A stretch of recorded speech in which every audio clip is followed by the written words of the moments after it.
अनकही असद अली तूर के साथ। अस्सलाम नाज़रीन, मैं हूं असद अली तूर अपने पॉडकास्ट के सिलसिले अनकही विद असद अली तूर में।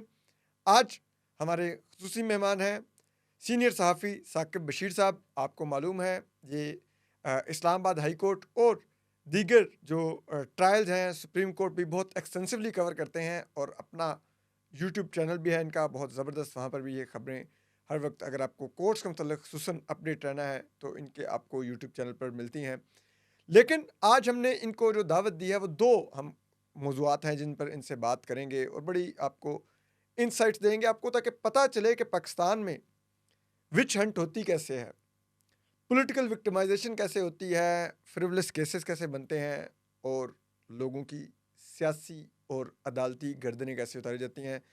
एक तो हम इनसे बात करेंगे कि इमरान खान साहब के जो ट्रायल हुए हैं, जितने भी केसेस में चाहे उनको सज़ा हुई है या अभी तक उनके ट्रायल हो रहे हैं, तो साकिब बशीर साहब ने वो तमाम ट्रायल एक्सटेंसिवली कवर भी किए हैं, जेल के अंदर से भी कवर किए हैं। तो ज़रा उन केस टू केस को भी समझेंगे कि वो केसेस हैं क्या, उनमें हुआ क्या, अदालत में माहौल क्या होता था और इमरान खान साहब का अपना रवैया क्या होता था, क्योंकि साकिब भाई ने उनको जेल में भी कवर किया है, देखा है, मुलाकात की है, गुफ्तगू की है कि इमरान खान साहब की बॉडी लैंग्वेज और मोराल कैसा है। दूसरा, हम इनसे जो अभी रिसेंटली गुज़िश्ता रोज़ जस्टिस तारिक जहांगीरी साहब को जिस अंदाज में, एक गैर मामूली अंदाज में, जिसे कहते हैं कि इसकी कभी नज़ीर नहीं मिलती कि एक हाई कोर्ट के ज़रिए, एक हाई कोर्ट जिसे कहते हैं सुप्रीम जुडिशल काउंसिल को वो बाईपास करके हाई कोर्ट खुद एक हाई कोर्ट के जज को निकाल दे। ये क्या मामला हुआ है, ज़रा इस केस पर भी, डिग्री के मामले को भी समझेंगे। साकिब भाई, बहुत बहुत शुक्रिया आपके वक्त का। मुझे ये ज़रा बताइए कि चलिए टाइमलाइन वैसे चलते हैं ना, जस्टिस तारिक जहांगीरी पर भी आते हैं, लेकिन पहले इमरान खान साहब से तो सदाओं का आगाज़ हुआ ना, जी, इस जी। तमाम हाइब्रिड नज़ीम की तलवार वहाँ से घूमनी शुरू हुई। मुझे बताइए कि हम केस टू केस आते हैं। पहला केस, इमरान खान साहब अगस्त 2023 में, 5 अगस्त 2023 को अरेस्ट होते हैं तोशा खाना केस में, if I am not wrong. जी, उससे पहले 9 मई को भी हुए थे। उससे पहले 9 मई को हुए थे, लेकिन वो फिर वो तो जी, जमानत जी। उनको मिल गई, ठीक है। लेकिन फिर वो 5 अगस्त को जब गए तो फिर नहीं आए, बिल्कुल। बल्कि अब तो उनकी किसी ने शक्ल भी नहीं देखी। क्या था वो केस तोशा खाना? इतना संजीदा मामला था, ठीक है, मतलब इखलाकी तौर पर मुझे भी पसंद नहीं आया था। उन्होंने तोहफे जिसे कहते हैं तोशा खाना से लिए और फिर उन्होंने सेल कर दी, बट लाइक लीगली वो केस क्या था और किस अंदाज में चला, जरा अगर आप उसको ब्रीफ कर सकें। अच्छा, उसमें जाने से पहले जो 9 मई की गिरफ्तारी जी प्लीज, वो भी आप अगर जिस बता तरह दें। हुई थी, जी उस पे हम थोड़ी सी बात कर प्लीज, लें। जरूर जो जरूर। 9 मई पे हुआ वो तो चले एक अलग चैप्टर है, लेकिन जो हाई कोर्ट के उस अहाते के अंदर यस जो यस, कुछ क्योंकि हुआ, आप थे उस वक्त इस्लामाबाद हाई कोर्ट में, हम जरा वहीं आप पे थे। बिल्कुल। बिल्कुल आप जरा वो तो बताएं, तो आप खुद हाल। उन दिनों सूरत हाल ये थी, 9 मई से पहले की मैं बात कर रहा हूँ। जी जी इमरान खान साहब पर दर्जनों केसेस होते थे, मतलब इस्लामाबाद, रावलपिंडी, लाहौर, जहाँ भी पीटीआई का कोई एहतजाज होता था उनमें टॉप पे इमरान खान का नाम होता था और बाकी नाम चलते रहते थे। फिर वो और एक कातलाना हमला भी हो चुका था। कातलाना हमला भी हो चुका था और वो दर्जनों एफआईआर जो है, कभी वो protective bail Lahore high court से, कभी इस्लामाबाद हाई कोर्ट से बेलें जो है वो ले रहे थे। तो इसी तरह वो हर वीक या 10 दिनों के बाद यहाँ पे आते थे, बेल लेते थे, फिर वापस जाना या किसी कोर्ट में पेश होना, ये चल रहा था सिलसिला। 4 या 5 मई की बात है, मुझे बड़ी अच्छी तरह याद है कि ये फवाद चौधरी थे कमरा अदालत में, इमरान खान साहब भी आए और जो वहाँ पे इनसाइड जो अहाता है उसमें रेंजर्स की बहुत बड़ी तादाद थी और बाहर पुलिस की बहुत बड़ी तादाद थी। ये पुराने इस्लामाबाद हाई कोर्ट पुरानी में। इस्लामाबाद हाई कोर्ट जो G10 की बिल्डिंग है, जी तो वहाँ पे जो फवाद चौधरी साहब हैं वो गए, पेश हुए। आमिर फारूक साहब थे उस वक्त, केस सुन चीफ रहे थे, जस्टिस। चीफ जस्टिस थे।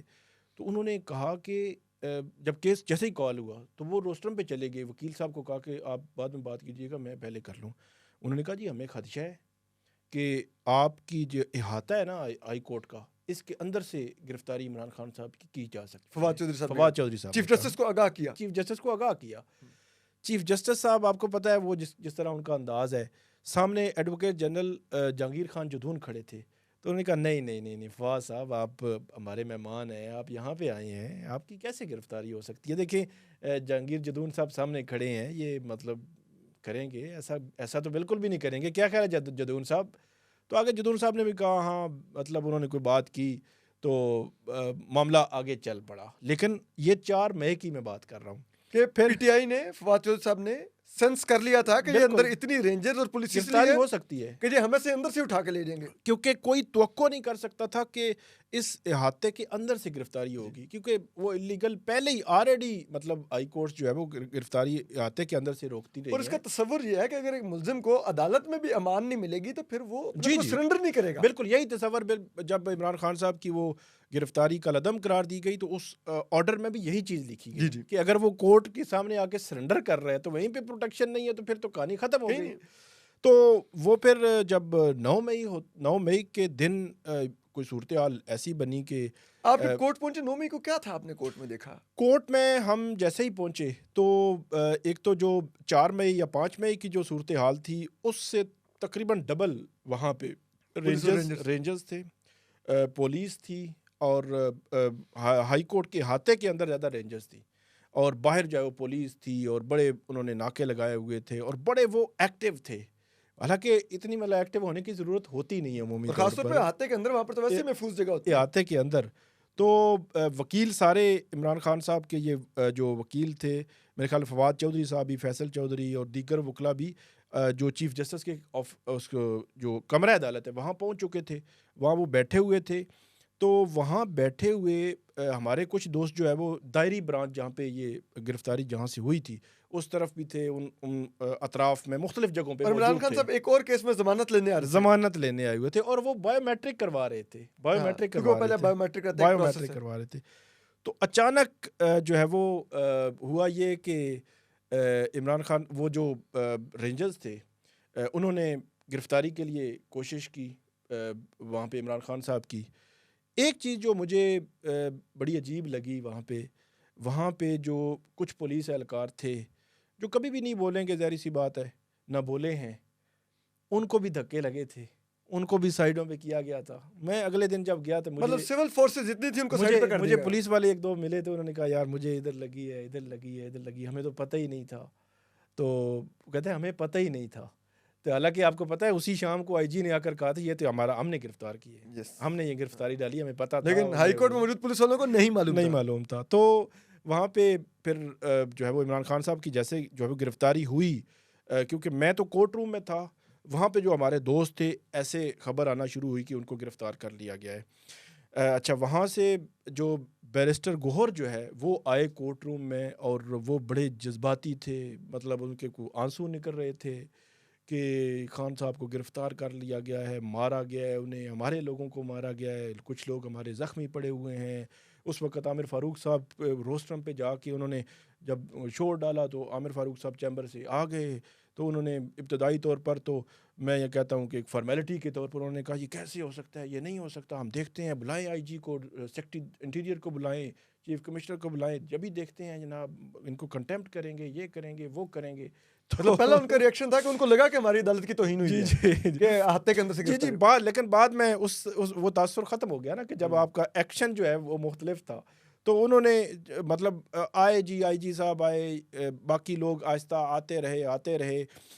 आईजी साहब ने आकर कहा जी कार्रवाई हमने की है, और मैं आपको बताता हूँ कि वज़ारत दाखिला ने हमें लिखा हुआ था। इस तरह की बातें चलती रहीं और रात तकरीबन 9:30 बजे तक ये सिलसिला चलता रहा, और 9:30 बजे आमिर फ़ारूक साहब ने ये कहा जो गिरफ्तारी हो चुकी है वो हो चुकी है, लेकिन अब जो है वो इस पे हम कंटेम्प्ट इनिशिएट करेंगे, क्योंकि गिरफ्तारी इधर जो है वो आपने क्यों की है। मतलब गिरफ्तारी ठीक है, मुझे अभी भी याद है, मुझे एक्सप्रेस न्यूज़ पे मैं था, तो जावेद चौधरी साहब का प्रोग्राम 10 बजे होता था, तो उन्होंने मुझे बीपर पे लिया, तो उसी वक्त फ़ैसला आया था 2 मिनट पहले कि जो गिरफ्तारी है वो हो चुकी, लेकिन क्योंकि एक्ट गलत हुआ है तो इस पर कंटेम्प्ट है। जब मैंने ये बात की ना, उन्होंने कहा मुझे समझ नहीं आ रही ये बात, आप क्या बात कर रहे हैं कि गिरफ्तारी ठीक है और जनाब एक्ट गिरफ्तारी करने का अंदाज।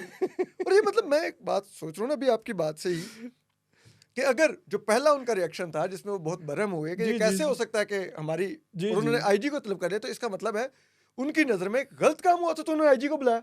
अगर वो गिरफ्तारी दुरुस्त होती तो वो कहते हैं कि बल्कि ये शोर मचा रहे थे, फवाद चौधरी और दूसरे तीसरे लोग रोस्टरम पे खड़े होकर शोर मचा रहे थे। उन्होंने कहा अभी आप ऑर्डर करें, इनको कहें उनको यहाँ पेश करें, वापस पेश करें। उन्होंने कहा मैं देखता हूँ, करता हूँ 6 घंटे ये चलता रहा। ठीक है, तो 6 घंटे बाद उन्होंने ये ऑर्डर जब किया, तो उस ऑर्डर के बाद जो कुछ हुआ वो भी एक मेरे ख्याल में हिस्ट्री है कि जो कंटेम्प्ट नोटिस थे और सारी कार्रवाइयाँ थी ना, वो भी पता नहीं हाई कोर्ट की फाइलों में कहाँ गुम हो गई। वो फिर उन्होंने कहा जी सुप्रीम कोर्ट ने क्योंकि कलअदम करार दे दिया है तो हम, हालांकि सुप्रीम कोर्ट के उस ऑर्डर के साथ उसका ताल्लुक नहीं था, वो एक अलग आपने इनिशिएट की थी, वो उसका कुछ नहीं बना। फिर ये कहा गया कि इस पे एफआईआर के लिए या कोई जो, क्योंकि वहाँ पे जो दायरी ब्रांच थी उसके शीशे टूटे थे, उसके जो वहाँ पे अमला था हाई कोर्ट का उनको मतलब हुआ था, तो वो उन्होंने कार्य सरकार में मुदाखलत किए या जो भी नाम इसको दे लें, तो वो सारा कुछ किया, तो उस पर एफआईआर कुछ भी नहीं हुआ। ये मामला जो है वो इसी तरह पड़ा रहा, हुआ ही कुछ नहीं। तो अगले दिन या जब इमरान खान साहब 2 या 3 दिन बाद पेश हुए तो किसी और केस में, इनकी मौजूदगी में नहीं, किसी और केस में, मेरे ख्याल में जस्टिस मियां गुल हसन औरंगज़ेब थे या कौन से जज साहब थे, तो उन्होंने एक केस की प्रोसीडिंग के दौरान किया, उन्होंने कहा हम जो है वो कैसे ये बात करें, क्या बताएं आपको, हमारे तो कैमरे ही वो ले गए हैं। मतलब हाई कोर्ट के सीसीटीवी कैमरे ही चले गए, वो रेंजर्स वाले वो भी उतार के ले गए। अब रेंजर्स ने उतारे, जब जिसने भी उतार लेकिन वो गिला कर रहे थे क्योंकि मतलब जज भी हाई कोर्ट के कि ये क्या जनाब कि वो भी उतार के ले गए। तो फिर जो है वो उनकी जो अगर कोई कानूनी काम किया तो कैमरे क्यों उतार के ले गए? मतलब वो तो बल्कि रिकॉर्डिंग पेश करते देखिए हमने ठीक तरीके से गिरफ्तार किया, कुछ गैर कानूनी नहीं किया। जी बिल्कुल। तो फिर एक जो बाद में, बहुत बाद में हमें ये खबर भी मिली जो मेरे ख्याल में पहले तो सामने नहीं आई, लेकिन ये है कि जो जजेस थे इस्लामाबाद हाई कोर्ट के, बाकी जजेस, उन्होंने कहा कि इमरान खान हो, नवाज शरीफ हो या जो भी हो, हमें उससे गर्ज नहीं है, लेकिन ये है कि ये गलत हुआ है। हाई कोर्ट की एक अपनी तौकीर होती है। हाई कोर्ट ये वहाँ जो जजेस हैं, बाकी जजेस, उन्होंने ये पॉइंट रखा जो आमिर फारूक साहब है उनके सामने कि ये गलत हुआ है और इसका मुदावा होना चाहिए। मतलब हमें किसी पॉलिटिकल लीडर का नहीं है, लेकिन कोई भी बंदा अगर आपके सामने सरेंडर करने आ रहा है और दायरी ब्रांच में बैठा हुआ है और उसकी गिरफ्तारी हो जाए तो इस तरह तो नहीं होना चाहिए।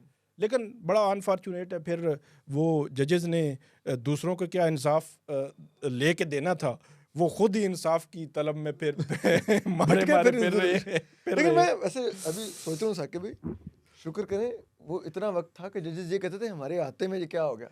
अब तो आपके हाई कोर्ट के जजेस जस्टिस इनाम मिनास और ये लोग कहते हैं कि हम वो ऑर्डर देंगे जो हम इम्प्लीमेंट करवा सकें। बिल्कुल उनको पता है कि हमारे ऑर्डर नहीं मानने इन्होंने, तो हम देंगे ही नहीं। ठीक है, अच्छा तो इसी के साथ एक और जो वाकया हुआ था, क्योंकि ये वाकयात मेरे ख्याल में कहीं हमने पहले भी बोला, लिखा इस पे, लेकिन ये याद दहानी के लिए। बिल्कुल, ये एक डिजिटल हिस्ट्री है। इसमें इमरान खान साहब 18 मार्च को पेश हुए थे, मेरे ख्याल 2022 था या 23 था 2023। तो ये जुडिशल कॉम्प्लेक्स में वहाँ पे पेश हुए, बहुत ज़्यादा हंगामा रहा, ये वो बहुत कुछ हुआ। तो इमरान खान साहब जो है वो, उनकी गाड़ी आ गई थी मेन गेट पे और हम थे कोर्ट रूम में। कोर्ट रूम मेरे ख्याल फर्स्ट फ्लोर पे था। ज़फ़र इकबाल साहब जज थे उस वक़्त, जो एडिशनल सेशन जज, वो केस की समाअत कर रहे थे और ये तोशा खाना का केस ही था जिसमें 5 अगस्त को गिरफ्तारी हुई है। उसके बाद वो जज साहब तब्दील हो गए, तो अमायुद्दीन आ गए। तो वो हुआ ये कि वहाँ पे बड़ी पैनिक थी। मतलब वो जो हम कमरा अदालत में थे, कमरा अदालत के बाहर भी, कॉरिडोर में भी, नीचे जब ये जुडिशल कॉम्प्लेक्स जहाँ पे ये नैब कोर्ट्स और ये अदालतें हैं, एंट्री गेट के बाद अंदर भी शेलिंग थी, कॉरिडोर्स में भी शेलिंग थी, और उस शेलिंग के जो शेल है उसकी जो बू वगैरह वो कमरा अदालत में भी आ रही थी। बड़ी मुश्किल हो रहा था, जल रही थी आंखें। तो हुआ ये कि ये बात हो रही थी कि क्योंकि इतनी सिचुएशन हो गई है क्रिएट, पैनिक, कि अब जो जज साहब हैं, जो मेरी मतलब ज़राए के मुताबिक इन्फॉर्मेशन है कि उनको ये मतलब कहीं ना कहीं से प्रेशर था कि वो इमरान खान साहब कोर्ट रूम में आएंगे। अब वहाँ से अगर वो उतर के कोर्ट रूम में आते तो वहाँ पे शेलिंग थी, धुआं था, एक अजीब सी सिचुएशन थी। और उस दिन भी ये खबरें गर्म थीं कि इमरान खान साहब गिरफ्तार हो सकते हैं। तो ये मतलब 18 मार्च और 9 मई आप देख लें टाइम। तो वो उतरे नहीं, तो जज साहब ने अल्टीमेटली ऑर्डर किया कि बैरिस्टर गोहर और एक पुलिस वाला और एक अदालती एहलकार नीचे जाए, इमरान खान साहब से दस्तखत करा के लेकर आए। अच्छा, वो दस्तखत जुडिशल फाइल साथ चली गई, वापस आए तो खैर से जो बैरिस्टर गोहर थे वो, उनकी आंखों में एक दफ़ा फिर आंसू, मतलब एक तो वो आंसू गैस की वजह से आंसू थे, वैसे भी उनको कोई धक्के पड़े, कोई पता नहीं बाहर क्या क्रिएट हुआ।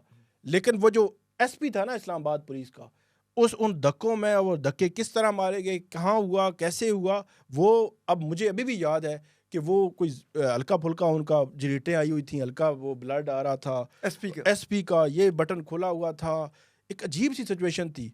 और अदालत को ये बताया गया कि जुडिशल फाइल लापता हो गई है। वापस आते हुए जिस पे इमरान खान ने दस्तखत किए थे, जुडिशल फाइल जो गुम हो गई है, वो जुडिशल फाइल खैर से आज तक नहीं मिली। उस वक्त आमिर फारूक साहब ने चीज़ें इनिशिएट की थी, इंक्वायरी करवा रहे थे, कहाँ गई, कैसे गई और किस तरह गई, किसी ने हटाया, लेकिन वो फाइल भी आज तक जो है वो नहीं मिली। तो ये इमरान खान साहब के केसेस की एक बैकग्राउंड है। मतलब सादा लफ्जों में इमरान खान साहब क्योंकि बनी गाला में कारकुनों की बड़ी तादाद मौजूद होती थी, तो वहां से भी उनकी गिरफ्तारी मुमकिन नहीं थी। ठीक है, ये वाज़ेह ऐसा जी फील आ रही जी है। बिल्कुल। और सड़क पर भी जब इमरान खान साहब ट्रैवल करते थे तो कारकुनों की बड़ी तादाद उनके साथ होती थी। तो इनको एहसास था कि अदालत वो जगह है जहाँ पर इमरान खान जब उतरेगा तो हार्डली जो 5-10 सिक्योरिटी के लोग होंगे वही साथ होंगे। तो हम वहाँ पर ही, जैसे कहते हैं ना, वो चील चूजा उचक सकती है, sorry to use that term, but like फिर इसी माहौल में फिर तोशाखाना केस आ जाता है। तोशाखाना, यही तोशाखाना 2 केस था जिसमें ये जुडिशियल तोशाखाना 1 था वो। तोशाखाना 1 से भी पहले तोशाखाना फौजदारी केस हम उसको कहते हैं, जो इलेक्शन कमीशन ने बनाया था। अच्छा, इसमें हुआ ये था कि वो जो इवेंट हुआ ना कि इमरान खान साहब की हाजिरी एक्सेप्ट कर ली प्रेशर के बावजूद, मतलब मेरी ज़राए के मुताबिक, तो उसके बाद वो जज साहब तब्दील हो गए, फिर हुमायूं दिलावर साहब आ गए। उन्होंने कहा अच्छा जज नहीं तो फाइल इसने गाड़ी में भिजवा दी थी। तो फिर हुमायूं दिलावर साहब ने केस की समातें शुरू की, और उस केस के हवाले से मेरी ये ऑब्जर्वेशन नहीं है, बल्कि जिस दिन भी वो खोलेगी फाइल तो वो कहते हैं एक दफ़ा जैसा तैसा ट्रायल करें, जहांगीर साहब का ट्रायल कर दिया तो बात ठीक है, बाद में देखा जाएगा। इसी तरह इमरान खान साहब के ट्रायल में उनका डिफेंस क्लोज हुआ, उन्होंने जो विटनेस लाए थे, ख्वाजा हारिस उनके वकील थे, वो क्लोज हुए, उनके फाइनल आर्गूमेंट्स ही नहीं हुए। जिस तरह ये एडवोकेट ईमान मज़ारी और आदी अली चट्टा के केस में 5 तारीखें पड़ती हैं ना एक दिन में, तो इसी तरह वो मुझे 5 अगस्त का दिन याद है। 4 अगस्त को आमिर फारूक साहब ने ये ऑर्डर किया कि आप कल पेश होंगे वहाँ पे, और ये कोई ऑर्डर था ड्यूरिंग ट्रायल, उसको चैलेंज किया था। तो वो सुबह 8:30 से 9:30 उन्होंने कहा जी फाइनल आर्गूमेंट्स दें, 8:30 से 9:30, 9:30 से 10:30, 10:30 से 11:30 उन्होंने किया। और हुमायूं दिलावर साहब ने कहा अब मैं आपको 12 बजे का आखिरी टाइम दे रहा हूँ, 12 बजे अगर आर्गूमेंट्स नहीं होंगे तो जजमेंट रिजर्व हो जाएगी। तो 12 बजे जजमेंट रिजर्व हुई और 12:15 ख्वाजा हारिस पहुँचे, और ख्वाजा हारिस के साथ जो सुप्रीम कोर्ट में हुआ था वो एक अलग कहानी है। ख्वाजा हारिस जो है वो सेशन कोर्ट तक पहुंचने में जो रुकावट बनी थी वो ये थी कि उनका जो एक क्लर्क है वो और ख्वाजा हारिस ये फाइलिंग कर रहे थे, हाई कोर्ट के ऑर्डर को सुप्रीम कोर्ट चैलेंज कर रहे थे इमरान खान साहब का, तो उससे फाइलें किसी ने खींच ली थी, या इस तरह की अजीब सी सिचुएशन बनी थी। उठा के भी ले गए थे मेरे ख्याल में उनके ला क्लर्क को कुछ देर के लिए। उन्होंने फिर बंदयाल साहब को एक एप्लीकेशन भी दी थी, वो एप्लीकेशन रिकॉर्ड पे है, आज भी कहीं ना कहीं मिल जाएगी हमें, तो वो एप्लीकेशन दी थी। अच्छा, जब ये सारा कुछ सुप्रीम कोर्ट में हो रहा था ना, मेस से निकल के इस मेस से वो पढ़े ना, जब उधर लेट हो गए, उधर उन्होंने 12 में जजमेंट रिजर्व की, 12:10 पे या 11 मिनट पे ख्वाजा हारिस पहुंचे वहाँ पे अपना उधर हुमायूं दिलावर साहब की कोर्ट में। तो हुमायूं दिलावर साहब 12 बजे आए थे कोर्ट रूम में, उन्होंने कहा मैं 12:30 जजमेंट अनाउंस करूँगा। अच्छा, 12:30 जाके हुमायूं दिलावर साहब आए ना, तो ख्वाजा हारिस साहब ने कहा कि मैं आ गया हूँ, मैं इस पर आर्गूमेंट्स करूँगा। उन्होंने कहा नहीं, अब तो जजमेंट होगी, और उन्होंने फाइल खोली और जजमेंट सुनाना शुरू कर दी। और 12 से 12:30 में उन्होंने जजमेंट लिख भी ली। कितने सफ़ों की जजमेंट थी? मेरे ख्याल है कोई 35-40 सफ़ों की जजमेंट थी, बड़ी डिटेल सफ़े उन्होंने आधे घंटे में लिख ली। ऐसे जज चाहिए ऐसे में तो उन्होंने 12:30 जो है वो अनाउंस किया फैसला। मैं याद है कि कोर्ट रूम के बाहर ही खड़े होके हम अपने ऑफिस बीपर वगैरह दे रहे थे, तो मेरे ख्याल में अभी बीपर तो आपको पता है कि इतनी बड़ी खबर हो तो उसमें 10-12 मिनट 15 मिनट चलता रहता है। तो उसी दौरान लाहौर से ये खबर आई कि उनको गिरफ्तार कर लिया गया विद इन 10 मिनट्स, तो उनको वहाँ से जो है गिरफ्तार कर लिया गया था। लेकिन ये तोशाखाना जो फौजदारी केस है ना, ये एक इसका जो ट्रायल है कमज़ोर 3 ट्रायल है, वन साइडेड यकतरफा ट्रायल। क्या रवैया होता था कमरा अदालत में जज हुमायूं दिलावर साहब का? यानी कि मैं वैसे तो उनसे बहुत मुतासर हूँ, इवन के सुप्रीम कोर्ट के जजेस 30-30 पेजेस की अगर जजमेंट लिखनी हो तो वो 2-3 महीने लेते हैं, ले जाते इन्होंने हैं आधे घंटे में लिख दी। 2-3 दिन का। अच्छा, एक और भी इशू था, उन्होंने उस दिन शाम को उनकी लंदन की फ़्लाइट थी, मेरे ख्याल लंदन में कोई कॉन्फ्रेंस थी या हुमायूं डोंट नो, गुलाम साहब ने जाना था। मुझे नहीं पता, रात 8-9 बजे, और वो फिर बाद में पता चला कि वो गए भी। हाँ 5 अगस्त था, जी जी। तो वो जजमेंट उन्होंने कहा लो जजमेंट थे बस, हाँ चल के। तो तो कितना सब बेहतर सिंक हुए हुए थे पाकिस्तान का निज़ाम कि 12 बजे जज साहब ने जजमेंट रिजल्ट की, लाहौर में पुलिस जी और जी, इदारे वो वो सारी पहुंच भी मैनेजमेंट गए जमान पार्क, मैनेजमेंट आधे घंटे में फैसला भी आ गया। आधे घंटे में 30-35 सफ़ों की जजमेंट जारी लिख कर दी और इदारों ने 12 मिनट में इमरान खान को अरेस्ट करके ले गए। ले गए। इतना बेहतर, जिसे कहते हैं ना कोऑर्डिनेशन, बड़ी मुतासिर कुन है मेरे जैसे आम सहाफ़ी के लिए, तो क्योंकि मैं वैसे आमतौर पर तो नहीं ये देखता। केस, इसका जो ट्रायल कमज़ोर तरीन ट्रायल है, ये केस कभी बरकरार नहीं रह सकेगा। इसका फैसला अंदाज़ा लगाएं कि वो फिर उसको मैं, ये तोशा खाना फौजदारी केस था। अब इसमें मेरे ख्याल में 5 अगस्त को गिरफ्तारी हुई, 28 को जो है इमरान खान साहब की जो है वो इसमें बेल हो गई। इसमें एक और बड़ा अजूबा हुआ कि जो पीटीआई सारी वकीलों की जमात है, अब आई डोंट नो, मैं उन पे शक नहीं करूँगा, लेकिन मैंने बहुत सारों से बात की, उनका हमें नहीं पता था कि साइफर केस में जो एफआईए है उसने इमरान खान साहब की 16 अगस्त को गिरफ्तारी डाल दी थी, 16 अगस्त को, और वो रिमांड भी जज साहब ने पता नहीं वो रिमांड भी दे दिया, उनको जुडिशल कर दिया, फिजिकल रिमांड नहीं दिया, जुडिशल कर दिया। और जज साहब ने भी नहीं कहा उसके अबुल हसनात मोहम्मद जुल्करनैन साहब के इनके जो वकील हैं इमरान खान साहब के, उनको आगाह करें जी ये मामला है, इनका जो है वो इनकी गिरफ्तारी हुई है, इनका रिमांड या ये वो इनको पता ही नहीं चला। 28 अगस्त को ये सारे इकट्ठे थे कि हाई कोर्ट में कि खान साहब की जो है वो आज ज़मानत होने के इम्कानात हैं, क्योंकि केस ही वो ट्रायल कमज़ोर था, तो इसलिए आज रिहाई हो जाएगी। अच्छा, जैसे ही रिहाई उनकी ज़मानत हुई, तो इधर से मीडिया पे जनाब आ गया कि खान का जुडिशल रिमांड 16 अगस्त से हो चुका है और वो तो कल ख़त्म होने लगा है, 14 दिन का, कल दोबारा होगा। उसकी गिरफ्तारी साइफर केस में ऑलरेडी डाली जा चुकी है। तो ये इनके लिए मतलब एक ब्रेकिंग, अलग से ब्रेकिंग थी कि ये कब हो गया। यानी कि खामोशी से एक और केस में उनकी गिरफ्तारी डाल के जुडिशल कर दिया गया हुआ था, जी जी, और इनको पता ही नहीं था या पता नहीं क्या था कि जब ये मामला खुला के मेरे जमानत लिए हैरान कौन था, ये वकील कहते थे कि हमें नहीं पता, तो वो मतलब खुला जी, वो जमानत पता की जश्न मनाती पीटीआई को पता चला कि नहीं, वो तो बाहर नहीं आएंगे खान साहब। गिरफ्तारी डल चुकी है साइफर केस में। अच्छा, ये फिर हुआ कुछ यूं कि अब तोशा खाना फौजदारी हो गया, तोशा खाना 1 केस पे आते हैं। अब ये एक उससे भी एक एक्सट्रीम लेवल है। तोशा खाना 1 जो जज हैं, जज मोहम्मद बशीर साहब, उनकी रिटायरमेंट थी 1 फरवरी 2024 को। जज मोहम्मद, अब तारीखें हो सकता है आगे पीछे हो जाएं, जज मोहम्मद बशीर साहब ने जो जनवरी के शुरू में मेरे ख्याल में उन्होंने एक एप्लीकेशन दी कि मैं अपनी जो जब तक मेरी रिटायरमेंट होनी है तब तक मैं छुट्टी पे जा रहा हूँ, बीमार हूँ या जो भी हूँ। तो वो अचानक पता चला वो जज साहब की छुट्टी तो रिजेक्ट हो गई है। उन्होंने कहा आएँ। अब आई डोंट नो कि जज साहब को कहा, मतलब पैगाम मिला होगा कि आपने ये ट्रायल करना ही करना है। जज साहब ने सर 9 जनवरी को इमरान खान साहब पे फर्द जुर्म आयद हुई। 9 जनवरी को 9 जनवरी 2024 जज साहब को बताया होगा ना, लिया जाएगा तुमसे दो- काम, कौम की इमामत का बड़ा काम लेना है, दो वापस आओ। 9 जनवरी 2024 को 30 जनवरी को जज साहब ने फैसला दे दिया। ये टोटल 21 या 22 दिन बनते हैं। 21 दिन में उन्होंने पूरा ट्रायल ट्रायल खत्म हो गया, फैसला भी हो गया। फैसला भी हो गया। मुतासिर कुन। और हुआ कैसे, अगली बात, जज साहब को वैसे उनका वो रात को 9 बजे और 10 बजे लगाते थे। उन दिनों सर्दियां थी, जज साहब का बीपी भी शूट कर गया था, उनको उधर भी ले गए थे। मतलब ये वकील बार बार कह रहे थे जज साहब अर्जेंट कर दें, कल तक अदालती वक्त 3:30 बजे तक होता है, आप 8 बज गए हैं, 9 बज गए हैं, आप अर्जेंट कर दें कल के लिए। और वैसे भी जहाँ तक मेरी मालूमात है साकिब भाई, मुझे करेक्ट कीजिएगा, मेरे ख्याल में इधर अदालत में, हाई कोर्ट में या सुप्रीम कोर्ट में नुक्ता उठा भी था कि 3:30 बजे तक अदालत का वक्त होता है। उसके बाद अगर आपने कंटिन्यू करना है तो हाई कोर्ट से डायरेक्शन लेनी होगी।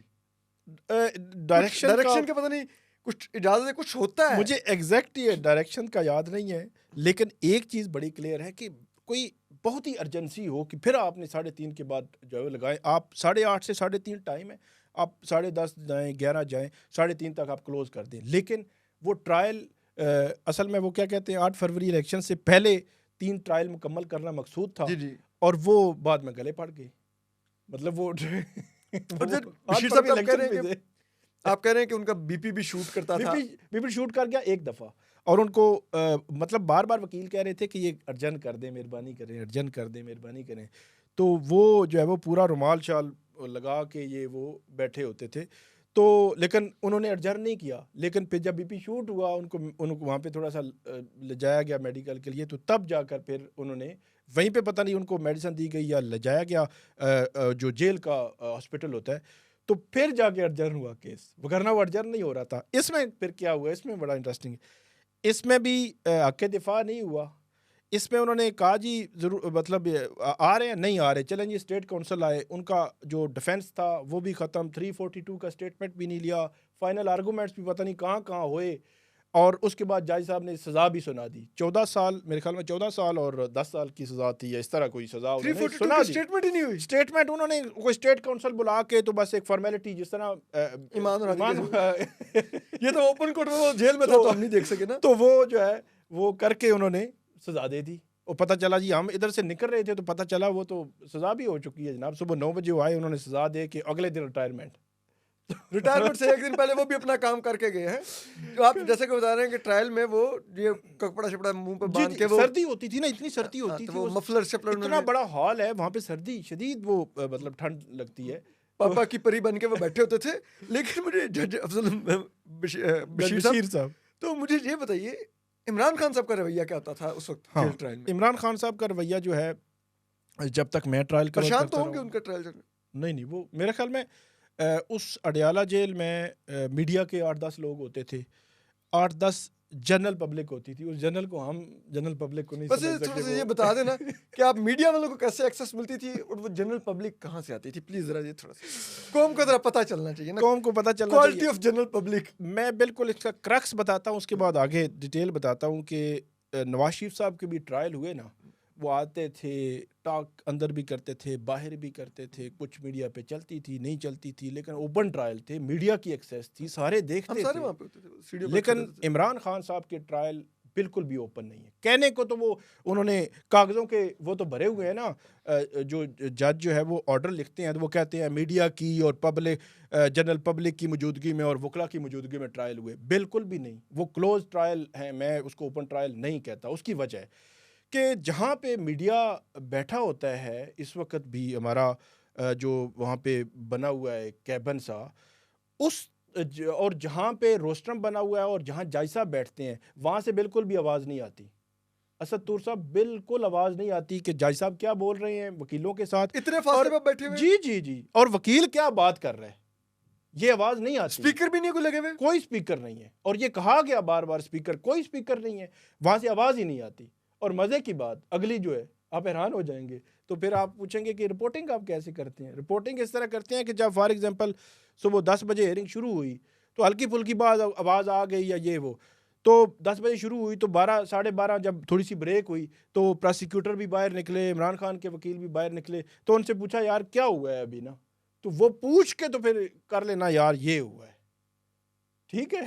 तो ये रिपोर्टिंग मतलब उधर से आप वो उन प्रोसिक्यूटर से बनाए तो जी, पूछते थे कि आप लोगों ने बात वहाँ पे क्या की क्या है? बात की है, और इमरान खान के जो वकला थे उनसे पूछते क्या बात की है आपने, ये हालत है, इसको आप ओपन ट्रायल कह सकते हैं? मैं तो बिल्कुल भी नहीं कहता ओपन ट्रायल, ये कहाँ के ओपन ट्रायल है। ये आपको बाय द वे ये बताइए ना कि जो सिलेक्शन प्रोसेस क्या होता था आप जर्नलिस्ट का अंदर जाने का? ये भी एक अलमिया है। हमारे दोस्त हैं जो मतलब जाते रहे हैं, जिनको एक्सेस होती रही है।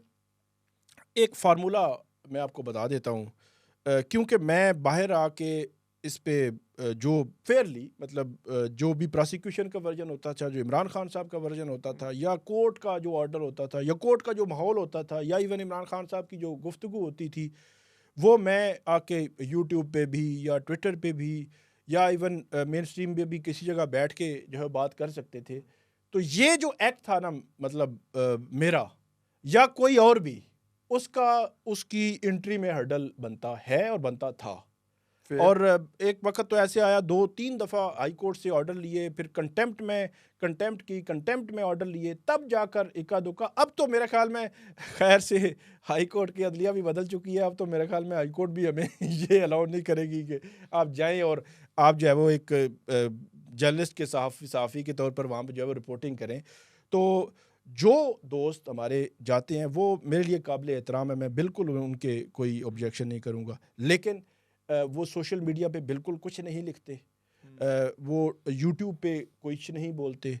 मेन स्ट्रीम मीडिया पे सिर्फ इतना बताना कि आज की हेयरिंग में 4 गवाहों के बयानात हो गए, 4 पे जरा हो गई, मतलब कौन कौन आया हुआ था, केस कब तक अडजर्न हो गया, किसने सुना, ये चीज़ें तो वैसे ही मैं कॉल करूं तो पता कर लूं यार कि क्या हुआ है आज। ये तो 4-6 टिकट तो वैसे ही बना लेते हाँ, हैं। वही मैं कह रहा हूं, मतलब वो ये नहीं बताते कि वो 4 गवाहों से जरा क्या हुई। यस, जरा ठीक है? नहीं होती, जरा सामने नहीं आती। केस माहौल क्या है, क्या था, केस क्या केस है, के मेरिट्स कैसे, प्रोसिक्यूशन केस जो है वो उसका मजबूत है, कमजोर है, जज का रवैया ये क्या चीजें था, नहीं। ठीक है, ये जिससे चीजें आपको बिल्कुल आइडिया हो भी, कि वो ट्रायल yes, फेयर हो रहा है of कि course, नहीं। of course, हमारे देखने वाले जो होते हैं उनको आइडिया हो कि यार ये एक जब वो ट्रायल मजबूत उसके सबूत मौजूद हैं प्रोसिक्यूशन के पास या कमजोर ट्रायल है, तो इसलिए ये चीज ट्रायल मैंने की देखी। शफाफियत और साख बिल्कुल तय ही इसलिए की जाती है कि ये पब्लिक ट्रायल है, सबने देखा कि उसमें क्या हुआ, बिल्कुल। इसलिए जो फैसला है वो मेरिट पर आया, फिर उस जहाँ फैसले की साख होती है, वो यहाँ पर है ही ये नहीं। तो हो गया मीडिया का जो सारा मामला है, उसमें मेरे ख्याल में इंडिपेंडेंट जो मीडिया पर्सन्स हैं, कोर्ट रिपोर्टर्स हैं, उनकी तो बिल्कुल एंट्री नहीं है। वो जाएं तब भी उनकी एंट्री नहीं होगी, बिल्कुल ये क्लैरिटी है इसमें, मुझे तो बिल्कुल उसमें कोई डाउट नहीं है। और मुझे तो तो ये भी मैंने सुना कि अंदर रिपोर्टर्स जाके नाम देते थे और जज साहब ऑर्डर करते थे कि फला फला सहाफी को अंदर लाओ, फिर भी नहीं फिर दिलाते। भी नहीं, फिर भी कई दफ़ा ऐसे हुआ है, क्योंकि वो कोई एका और दुक्का दफ़ा हुआ है कि ले भी गए हैं, लेकिन कई दफ़ा ऐसे भी हुआ है कि नहीं भी लेकर गए, कि कोई ऐसी मतलब उन्होंने बताया, अंदर बताया जी वो बाहर गए हैं तो बाहर तो था ही नहीं, बंदा ही नहीं था, हालांकि बाहर बंदा खड़ा होता है या इधर उधर थोड़ा सा करीब खड़ा होता है। तो ये एक बड़ी अजीब सी सिचुएशन है। इमरान खान साहब के ट्रायल क्लोज ट्रायल हैं, बिल्कुल भी ओपन ट्रायल नहीं है। एक बात, दूसरी आपने बात की वो जनरल पब्लिक जो हाँ जनरल पब्लिक होती है, जनरल पब्लिक जो है, मेरे ख्याल में आज तक ये मुअम्मा हल नहीं हो सका कि वो जनरल पब्लिक की सिलेक्शन कौन करता है, वो कहाँ से आती है, वो वहाँ पे कौन सी बैठती ऐसी है। जनरल पब्लिक है जो इतनी शौकीन वैसे है कि उन्होंने अडियाला जेल पहुंचती है वैसे सुनने के उन्होंने लिए। एक मैं लुक बता देता हूँ जो सबकी तो नहीं, उमूमी तौर पे बाद को पैंट शर्ट में भी आते थे, उमूमी लुक जो है वो उन्होंने जॉगर पहने होते थे, शलवार कमीज वाइट, और इस तरह करके कुछ लोगों ने, कुछ ने ब्लैक वेस्ट भी थी? नहीं नहीं नहीं अच्छा, नहीं। अच्छा। वो उतार के आते थे, नहीं अच्छा। नहीं नहीं, कुछ जो है फिर पैंट में, और ये वो अभी भी। तो अब मुझे नहीं पता कि वो सिलेक्शन उनमें कहाँ से से किसी को कौन कभी लाता आपने, है। क्योंकि आप इतना एक्सटेंसिवली कोर्ट्स कवर करते हैं, आप इमरान खान साहब के केसेस कवर करते रहे हैं, ओपन भी, बाहर पीटीआई के दीगर जी जी जी केसेस जी। भी आप कवर करते रहे हैं, तो वहां पर उनके साथ कारकुन आते हैं, जब रहनुमा आते हैं, उनमें से कभी किसी को आपने बतौर कारकुन अपने पार्टी रहनुमाओं के साथ देखा है पीटीआई के? नहीं नहीं नहीं नहीं, कभी नहीं। वो कहीं और नहीं अननोन आपने लोग, देखा? नहीं नहीं नहीं नहीं नहीं, उसके अलावा अडियाला जेल के अलावा कहीं नहीं देखा था? किधर भी नहीं देखा जी। कहीं भी नहीं कहानी देखा। नहीं है। ठीक और है। मजे की बात यह है कि वो वकीलों से भी पहला उनकी एंट्री होती थी, पहले उनकी, फिर इमरान खान साहब के वकीलों की, और उसके बाद मीडिया की entry मतलब वो जो है। जनरल पब्लिक जो सो कॉल्ड आती थी, वो जनरल पब्लिक इतनी अहम थी कि अडियाला जेल की इंतजामिया पहले उनकी एंट्री जी इंश्योर जी, करती थी पहले कि वो जाके बैठ जाए। बिल्कुल बिल्कुल, उनको इंतजार नहीं करना पड़ता, वो आते बताते नाम और आगे चले जाते। तो इतने वीआईपी पीटीआई के कारकुनों को तो वो कारकुन थे, इमरान लेकिन खान साहब उसके की- बाद कहीं नजर नहीं आए। बिल्कुल, इमरान खान साहब की जहाँ तक आपने बात की है, मेरा ये ख्याल है कि जितनी मैंने कवरेज की है, आखिरी जो मेरी एंट्री थी वो 17 जनवरी मुझे 2025 थी। एक छोटी सी बात बताएं, if I am not wrong, general public से आप लोगों ने कभी कुछ पूछा? हाँ, भी ये था? बड़ा इंपॉर्टेंट सवाल है। वो बड़े सियाने थे, मतलब अच्छा। ऐसे नहीं है कि अच्छा, मतलब मेरे जैसे कम अकल नहीं थे। हम ऐसे तो बात नहीं करेंगे ना, बात करना शुरू कर दे, कहाँ से आए, क्यों आए, ये वो हो सकता है बाकी कुछ रिपोर्टर्स में से, मेरे सामने नहीं हुआ, हो सकता है बाकी किसी रिपोर्टर को जानता हो या किसी ने बात की हो, मेरे सामने कोई ऐसी बात नहीं हुई कि किसी ने बताया हो कि मैं वहाँ से आया हूँ, मैं खान का दीवाना हूँ और मैं जनरल पब्लिक हूँ, मतलब आम ये वो अपने लीडर का ट्रायल देखने आया हूँ। लीडर का। तो जो इमरान खान साहब की जहाँ तक बात है, वो तो मेरे ख्याल में जो भी रिपोर्टर्स गए हैं, अगर वो बात करेंगे ओपनली, तो अगर कोई बंदा बिल्कुल वो क्या कहते हैं, किसी को किसी किस्म की कोई परेशानी नहीं है, कोई टेंशन नहीं है, वो उसमें वाहिद वही होता था क्योंकि अगर मीडिया की बात करें तो हमारा ये होता था कि यार पिछले 8 घंटे हो गए बैठे हुए हैं, जाना है बाहर, कोई रिपोर्टिंग करनी है, खाना खाना है, थकावट है, ये वो। जो वकील थे, वकीलों की भी यही पोजीशन है। जज साहब भी ज़ाहिर सी बात है 8 घंटे बैठे हुए थे। इमरान खान साहब का ये है कि वो ट्रायल में आते थे, बैठते, कुछ देर बैठे 2 घंटे, उसके बाद ब्रेक हुई, वो अंदर चले गए, अंदर फ्रेश होके आ गए, या कोई मतलब चीज़ कोई खाते हुए आ गए और बाहर आके फिर आके उनके दरमियान बैठ गए, फिर चले गए। इस तरह 1-2 चक्कर उनके सेल के वो लगाते रहते हैं। लेकिन एक रात मुझे याद है कि ये इद्दत केस जो था, इस केस में इमरान खान साहब जो है वो जज साहब से उन्होंने कहा कि उन्होंने कैमरे की तरफ देखा और ये कहा सीसीटीवी कैमरे जज साहब कैमरा मैं रिक्वेस्ट करता हूँ, जज साहब मैं रिक्वेस्ट करता हूँ। वो बेचारे मीडिया वाले देखे हैं, रात के मेरे ख्याल में 9 बज गए थे, वो मीडिया वाले देखें, बेचारे मुंह देखे उनके सुबह से बैठे हुए ये मेरे वकील देखो, सब तक।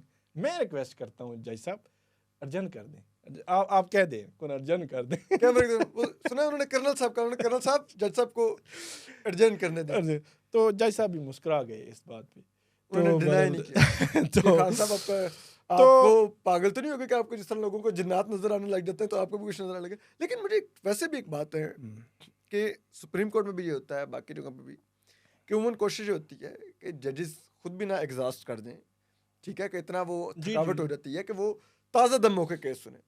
वकीलों को भी ये मौका दे देते हैं कि वो ताज़ा दम होकर अपना आर्गू करें, क्योंकि जिंदगी मौत के फैसले हो रहे होते हैं। जी। लोगों की लाइफ लिबर्टी स्टेक पे होती है। बिल्कुल। तो यहाँ पर वो जज साहब को भी बीपी शूट भी करे तो रात 9 बजे तक ट्रायल चलना है, क्योंकि वो आगे 8 फरवरी का इलेक्शन आ रहा था। हाँ, डेडलाइन यही थी कि उससे पहले बिल्कुल ठीक है, जैसे कहते हैं ना, बुलडोजर के नीचे देना ही देना है। बिल्कुल। अच्छा चले, ये तो तोशा खाना हो गया। तोशा खाना, ये जो 1 था ना तोशा खाना, पहले हम तोशा खाना फौजदारी की बात कर चुके हैं कि तोशा खाना 1 है, ये अब बुनियादी तौर पर दूसरा है। तो इस जब 30 जनवरी का जो फैसला हुआ था ना, इसमें जो एक ड्रामा हुआ या जो भी उसको नाम आप दे लें, कि जो एडवोकेट जनरल पंजाब हैं आजकल, जो मरियम नवाज जो है साहिबा जो है उनके वकील थे, नाम मेरे ज़हन में नहीं आ रहा, एडवोकेट जनरल पंजाब हैं आजकल, वो जो है उन्होंने जो यहाँ पे इस्लामाबाद हाई कोर्ट में आकर ये कहा कि ये क्योंकि ट्रायल ठीक नहीं हुआ, आर्टिकल 10A के तकाजे पूरे नहीं हुए, तो अदालत इसको अगर रिमांड कर दे कि दोबारा ट्रायल करें, यानी कि जज मोहम्मद बशीर साहब का किया हुआ फैसला, उस फैसले को जब वो प्रोसिक्यूशन भी नहीं मतलब उसका वजन उठा सकी, उन्होंने कहा जी ट्रायल तो मसला हुआ है तो आप इसको रिमांड कर दें तो हमें कोई इतराज़ नहीं, और अगर जमानत दे दें तो फिर भी कोई इतराज़ नहीं। अंदाजा लगा लें जिस लेवल का ट्रायल खुद रियासत मांग रही है कि जज ने ट्रायल ठीक नहीं किया, ठीक है, लेकिन उस वक्त टास्क और था ना। तो फिर ये 30 जनवरी हुआ, साथ ही 31 जनवरी जज अबुल असनाद साहब, वहाँ पे भी एक अजीब ड्रामाई माहौल था। उस दिन मैं कोर्ट रूम में नहीं था, लेकिन जो हमारे दोस्त थे उन्होंने बताया कि वहाँ पे ये तोशा खाना नहीं साइफर 31 जनवरी को, हाँ। 31 जनवरी को साइफर का फैसला, मतलब 3 आए थे ना साइफर का ट्रायल भी तो पहले बता देना किस अंदाज में चला, उसको मैं बताने लगा हूँ। उसमें भी जो राइट है वो क्लोज हुआ, और उसमें भी एक ड्रामाई माहौल बना। इतना बड़ा केस, उसमें इतनी फाइलें थी। सलमान सफदर साहब, मुझे पता है कि वो बड़ी तैयारी शरी करके आते थे उस केस में, क्योंकि गवर्नमेंट अगर समझती थी कि सबसे बड़ा ट्रायल है वो साइफर था। उसमें तो सज़ाए मौत भी हो सकती थी। जी बिल्कुल। उसमें जब राइट क्लोज किया कि इनका डिफेंस ख़त्म, जो जज अबुल असनाद साहब ने, वो भी मुझे लगता है 8 फरवरी से पहले ही करने का मिशन था, तो वो इसलिए उन्होंने इनका राइट ही क्लोज कर दिया। और उन्होंने वहाँ जुमे का दिन था, उन्होंने वहाँ जनाब स्टेट काउंसिल अपॉइंट किया। आपने स्टेट काउंसिल कैसे अपॉइंट हुए?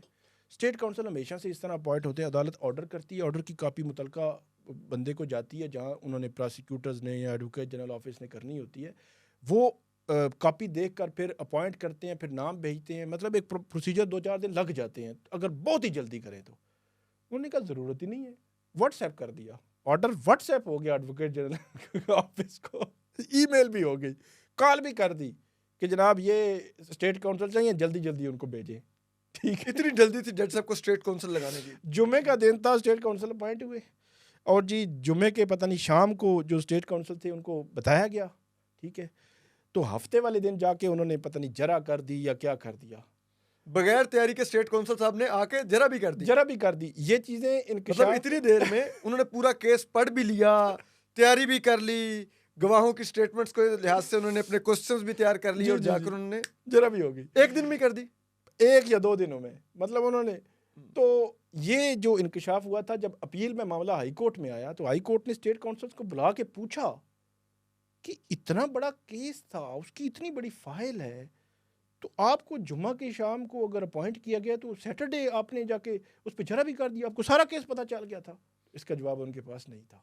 स्टेट काउंसिल का जवाब ही नहीं था। बिल्कुल। फिर ये जो व्हाट्सएप पे सारा कुछ हुआ, उसका भी जवाब नहीं था इनके पास कि ये कैसे हो गया। लेकिन वही बात है, 8 फरवरी ये से जज पहले, अबुल हसनात जी जी, अबुल हसनात साहब, जिनके बारे में, if I'm not wrong, high court ने लिखा भी अपने फैसले में कि जी इनके पहले भी जो ट्रायल्स हैं वो किस किस्म के हैं, लेकिन उनके खिलाफ कोई एक्शन तो नहीं हुआ। तो बदसूर नहीं, बस दहशतगर्दी की अदालत के जज नहीं हैं। मौजूद हैं, और उनकी एक्सटेंशन भी पिछले दिनों मैंने सुना था कि उनको मजीद 2 साल के लिए कर दी। अल्हम्दुलिल्लाह। हालांकि एक साल या सवा साल पहले जब चीफ जस्टिस आमिर फारूक थे, तो अबुल हसनात जुल्करनैन साहब के हवाले से उनकी कारकर्दगी रिपोर्ट उन्होंने मंगवाई थी। उनके पास कोई 14-15 मेरे ख्याल में ये ऑफिशियल सीक्रेट एक्ट के केसेस थे, तो वो एक ही कोर्ट है पूरे पाकिस्तान में। तो उन्होंने खैर से जो पहले के पढ़े हुए थे ना, वो पढ़े हुए थे, उन्होंने एक ही निपटाया, वो साइफर था, बाकी वो पढ़े हुए थे। तो उनके बारे में एक जज साहब है, मेरे ख्याल जस्टिस मोहसिन अख्तर कियानी साहब, उन्होंने अपने चीफ जस्टिस को लिखा था कि इनको वापस भेज दें लाहौर हाई कोर्ट जुडिशरी को, लेकिन नहीं भेजा गया, वो इधर ही है। तो साइफर केस में ये जो बड़ी अजीब से जो स्टेट काउंसिल अपॉइंट हुए, और उसके बाद ये हुआ कि जब फैसला था 31 जनवरी को, सुबह सुबह इमरान खान, शाह महमूद कुरैशी को बुला लिया कि उनके वकील शील नहीं आए। उनका आप दें जी 342 का स्टेटमेंट, खुद ही मुल्ज़मान खड़े होकर दें। तो इमरान खान साहब ने लिखवाना शुरू कर दिया। अब एक तरफ इमरान खान लिखवा रहे हैं और दूसरी तरफ शाह महमूद कुरैशी साहब जो है लिखवा रहे हैं। किसको लिखवा रहे थे? वो जो मेरे ख्याल में वहाँ पे जो इनका रीडर शीडर था या ये वो ना, खुद ही डिक्टेट करवा रहे थे। इमरान खान साहब ने शुरू किया, पता नहीं वो अपने अदम एतमाद से शुरू किया कि ये हुआ सारा कुछ। तो वहाँ पे वो बाहर गए, अबुल हसनात साहब तो वापस आए कि उन्होंने कहा जी खान साहब पता नहीं, और शाह महमूद कुरैशी साहब साइफर पता नहीं आपके पास है या नहीं, इस तरह को कोई सवाल किया उन्होंने। मीनवेल तक इमरान खान साहब स्टेटमेंट लिखवा रहे हैं और शाह महमूद कुरैशी भी लिखवा रहे हैं। ठीक है, तो दोनों की भी कंप्लीट नहीं हुई। जज साहब बाहर जाते हैं, अंदर आके दोबारा बैठते हैं, तो वो जज साहब उनको मुखातब, जी खान साहब और शाह महमूद कुरैशी साहब, हाँ जी साइफर किधर है, इस तरह को कोई सवाल किया, किधर है जी, वो साइफर नहीं मिला तो मैं आपको इतनी सज़ा दे रहा हूँ। अच्छा, इमरान खान साहब लिखवा रहे हैं और शाह महमूद कुरैशी भी लिखवा रहे हैं। तो खान साहब जो है वो कहते हैं सज़ा, अच्छा यार वो शाह महमूद कुरैशी भी लिखवा रहे हैं, तो वो लिखने तो दे। उन्होंने कहा हो गया तो ये 342 की स्टेटमेंट कंप्लीट नहीं हुई, जज साहब सजा सुना के चले गए। चले गए, वकील भी नहीं पहुंचे, कोई भी वकील पहुंचे नहीं, मुल्ज़मान अभी अपनी 342 की स्टेटमेंट रिकॉर्ड करवा रहे हैं। जज साहब कमरा अदालत से उठ के जाते हैं, थोड़ी देर वापस आते हैं, कहते हैं जी खान साहब साइफर नहीं मिला, मैं आपको 14 साल सजा दे रहा हूं, जाओ खड्डे में, चलो जाओ खड्डे। तो 31 को इन्होंने सजा दी थी। फिर मतलब वो कुदरतुल्लाह साहब थे, उनके बारे में भी ये कहा जाता है कि उनके भी बेटे की पता नहीं शादी थी, उन्होंने भी चटपट उन्होंने भी किया। ये कौन सा केस था? ये इद्दत केस जिसका फैसला 3 फरवरी को आया था। इस केस में भी जरा मुझे ये केस, क्योंकि बहुत ही जैसे कहते हैं ना, मेरे ख्याल में पाकिस्तान की पूरी अदालती और सियासी तारीख का अगर सबसे ज्यादा कोई गलीज केस है, जी बिल्कुल, तो वो ये है। बिल्कुल ठीक है, जो इतना बड़ा धब्बा रहेगा पाकिस्तान की तारीख में, और ये मौजूदा हुक्मरानों के इस हाइब्रिड निज़ाम के चेहरे पर भी एक स्याह धब्बा सारी उम्र रहेगा। बिल्कुल। जरा मुझे बताइए, इस केस में क्या रवैया होता था उस बेशरम इंसान, वो जो क्या नाम है, जो उनका पहला शोहर था, खावर मानी का, क्या होता था कमरा अदालत में, जरा ये बताएंगे इस केस में? खावर मानी का जो है वो, ये कहानी भी बड़ी अजीब है। इस्लामाबाद की एक अदालत ने इसको नाकाबिल समाअत करार दे दिया, और वो टेक्निकल बुनियादों पर या लीगली ग्राउंड भी था। उन्होंने कहा क्योंकि निकाल गुलबर्ग लाहौर में हुआ है, तो इसलिए गुलबर्ग लाहौर की जो रेलेवेंट मजिस्ट्रेट है वो इसकी जुरिस्डिक्शन बनती है, जुरिस्डिक्शन इस यहाँ की नहीं बनती, इस्लामाबाद की नहीं बनती। उन्होंने खारिज कर दिया था। फिर वो हमारे दोस्त कहते हैं कि ये जो खावर मानिका हैं, और ये खावर मानिका को आमद भी तब हुई जब वो एंटी करप्शन एस्टेब्लिशमेंट ने उनको गिरफ्तार किया और उसकी गिरफ्तारी से वो जो ही रिहा हुए तो उन्होंने कहा कि मेरे साथ तो धोखा हो गया था, मेरी बीवी को लेके मेरा ख्याल में कुछ चंद दिन पहले वो रिहा हुए थे, तो अचानक ये हुआ कि एक शहरी थे जिन्होंने पहले ये दरख्वास्त दायर की, जी अचानक शहरी साहब ने वो दरख्वास्त वापस ले ली।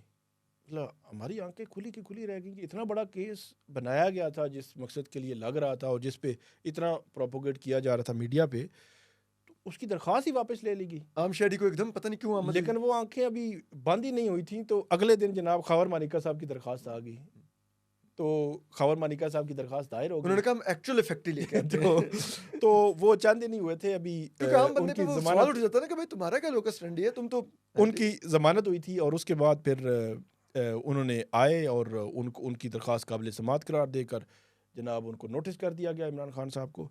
तो ये बात अब मैं करने लगा हूँ 1 फरवरी की, मेरे ख्याल है 1 फरवरी को कुदरतुल्लाह साहब जो है 1 या 2 फरवरी को, क्योंकि 3 फरवरी को फैसला है, 1 या 2 दिन पहले की बात है, सुबह 9 बजे सलमान अकरम राजा भी पहुँचे और खान साहब, बाकी सारे वकील भी, मीडिया भी पहुँच गया 9 या 9:30 बजे। सलमान अकरम राजा ने आर्गूमेंट्स शुरू किए इस पे, जो दलाइल देने थे। अब उस पे पहले मेरे ख्याल में 342 भी उस दिन हुआ था या क्या, लेकिन उस दिन ये केस चला था रात 11 बजे तक, और शाम सलमान अकरम राजा सुबह 9 बजे शुरू हुए थे, रात 9 बजे तक भी दरमियान में थोड़ी थोड़ी ब्रेक्स भी आ रही थी, तो वो इस पे आर्गू कर रहे थे। मेरे ख्याल में उसी दौरान जरा भी हुई थी और बहुत ज़्यादा केस जो है वो उसी एक, हालांकि इन्होंने बड़ा शोर मचाया कि 3:30 बजे के बाद जो है नेक्स्ट डे रख लें, नेक्स्ट डे रख लें, लेकिन यह है कि वो एक तो 8 फरवरी इलेक्शंस भी था, फिर पता नहीं मतलब उससे पहले ही फैसला मकसूद था कि ये होना ही होना है। तो रात को जज साहब जो है वो उसको हल्का थोड़ा सा रह गया मेरे ख्याल में, उसको कंक्लूड करके गए कि ये मामला जो है वो ख़त्म। तो उसके बाद फिर जो आपने रवैये की बात की, रवैया जो है वो उसका वही था जो हमने लिखा, जो है वो रिपोर्ट होता रहा, जो मतलब आपने देखा उसी तरह का रवैया था। वो ऐसा नहीं था कि वो मतलब बनावटी था। मैं एक चीज़, क्योंकि ये ज़मानत के बाद उसके रवैये में तब्दीली आई, अब वो कैसे आई, क्यों आई, एक लम्हे के लिए बंदा होता है कि वो सोचता है कि इस तरह मतलब ये है कि ये ठीक नहीं है, या पहले 6 साल में नहीं बोला और आज 6 साल के बाद बोल रहा हूँ, तो वो एक बड़ा अजीब सा सीन था। फिर जो मुफ्ती साहब थे, तो मुफ्ती साहब से भी जब ब्रेक में 1-2 दफ़ा मैंने पूछा कि मैंने मुफ्ती साहब केड़े कमच पे गए तुसा जनाब, मतलब 6 साल के बाद इस मामले में आप बतौर गवाह आ गए हैं, तो मुफ्ती साहब के पास कोई जवाब नहीं था इसका। वो और मुफ्ती साहब वो जो इमरान खान साहब के पुराने जी, रफीक, जी, जी। माशाल्लाह से इमरान खान साहब के तमाम जी, निकाह उन्होंने ही पढ़ाए हुए हैं, इसका उनके इस जो पहले भी 2 शादियां हुई पहले हैं। भी 2 शादियाँ, तो इसका उनके पास कोई जवाब नहीं था। तो बाकी जो गंद-मंद चलता रहा आपको पता ही है, हम उसकी क्या डिटेल में जाएँ।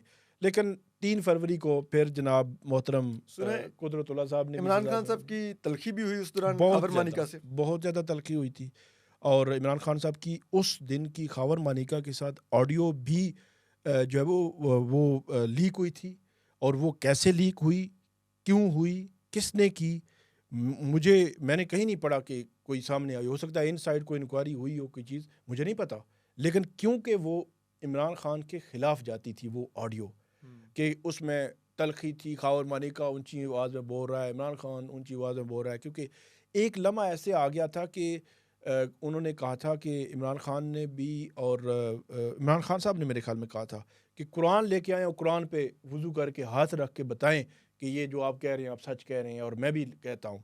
लेकिन वो मेरे ख्याल में तकरीबन जो बाद में कोई इनके आपस में डिस्कशन हुई या क्या हुआ, फर्दर उसमें प्रोसीड नहीं हुआ, फर्दर केस ही प्रोसीड हुआ, कुरान पाक वाला मामला जो है वो नहीं हुआ था। लेकिन वो एक बहुत ही तल्ख माहौल था, और उन दिनों मैंने ये जो है वो इमरान खान साहब को, जो क्योंकि मीडिया से बात भी करते थे, तो उनकी बातों से ये लगता था हो सकता है वो सब कुछ ही भूल जाएँ, मतलब उनका जो उनकी रखा गया है, गिरफ्तार रखा गया है, या केस बने हैं, या साइफर का केस बना है, लेकिन वो ये कहते हुए सुना गया कि ये मैं नहीं भूलूंगा, ये जो किया है जो मेरी आपने, ज़ात पे अटैक किया, मेरी इज्जत बीवी केस, की जी ज़ात को जी, निशाना बनाया ये मैं नहीं और एक भूलूंगा, इंतहाई गलीज़ केस बनाया। ये नहीं भूलूंगा, ये उनको कहते हुए मैंने सुना।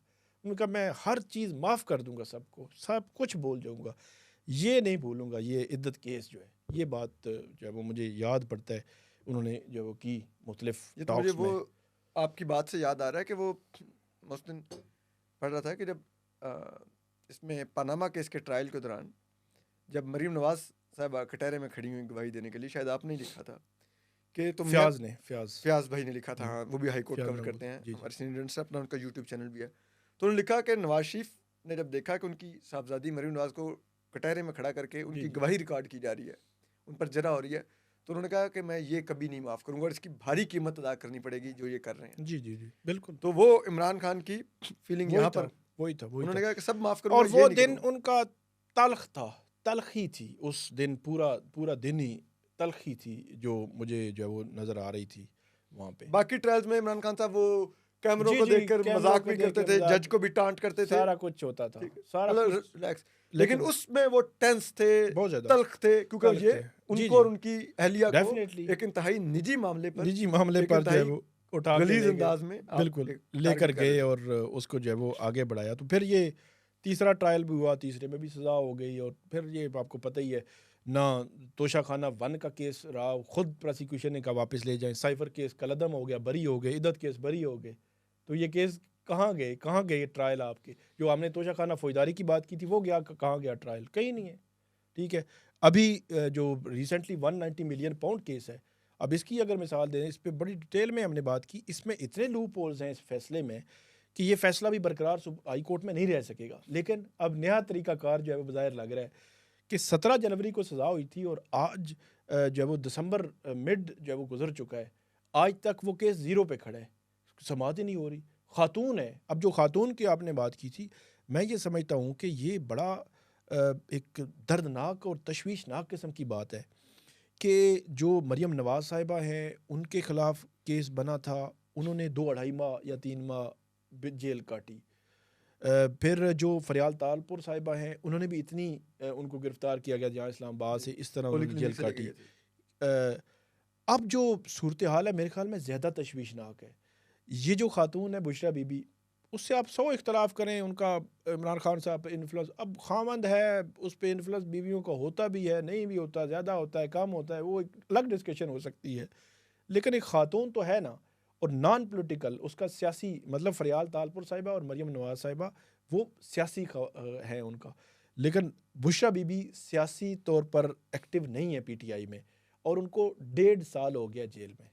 और वो 1.5 साल जी जी, इन्होंने 2-2 3-3 माह गुजारे, उनको 1.5 साल हो गया है। मुझे याद है फवाद चौधरी साहब ने इधर ही आपकी जी, जगह पर ही जी, बैठ के इस पॉडकास्ट में कहा, उन्होंने कहा कि हम उस दौर में काबीना में कहते थे कि मरीम को छोड़ दें, जी, नवाज शरीफ को छोड़ दें। फिर मुझे याद है अभी रिसेंटली कैप्टन सफ्दर साहब ने जो शोहर हैं मरीम नवाज साहिबा के, उन्होंने एक इंटरव्यू में कहा, उन्होंने कहा कि बुशरा बीबी को छोड़ देना चाहिए, हुँ।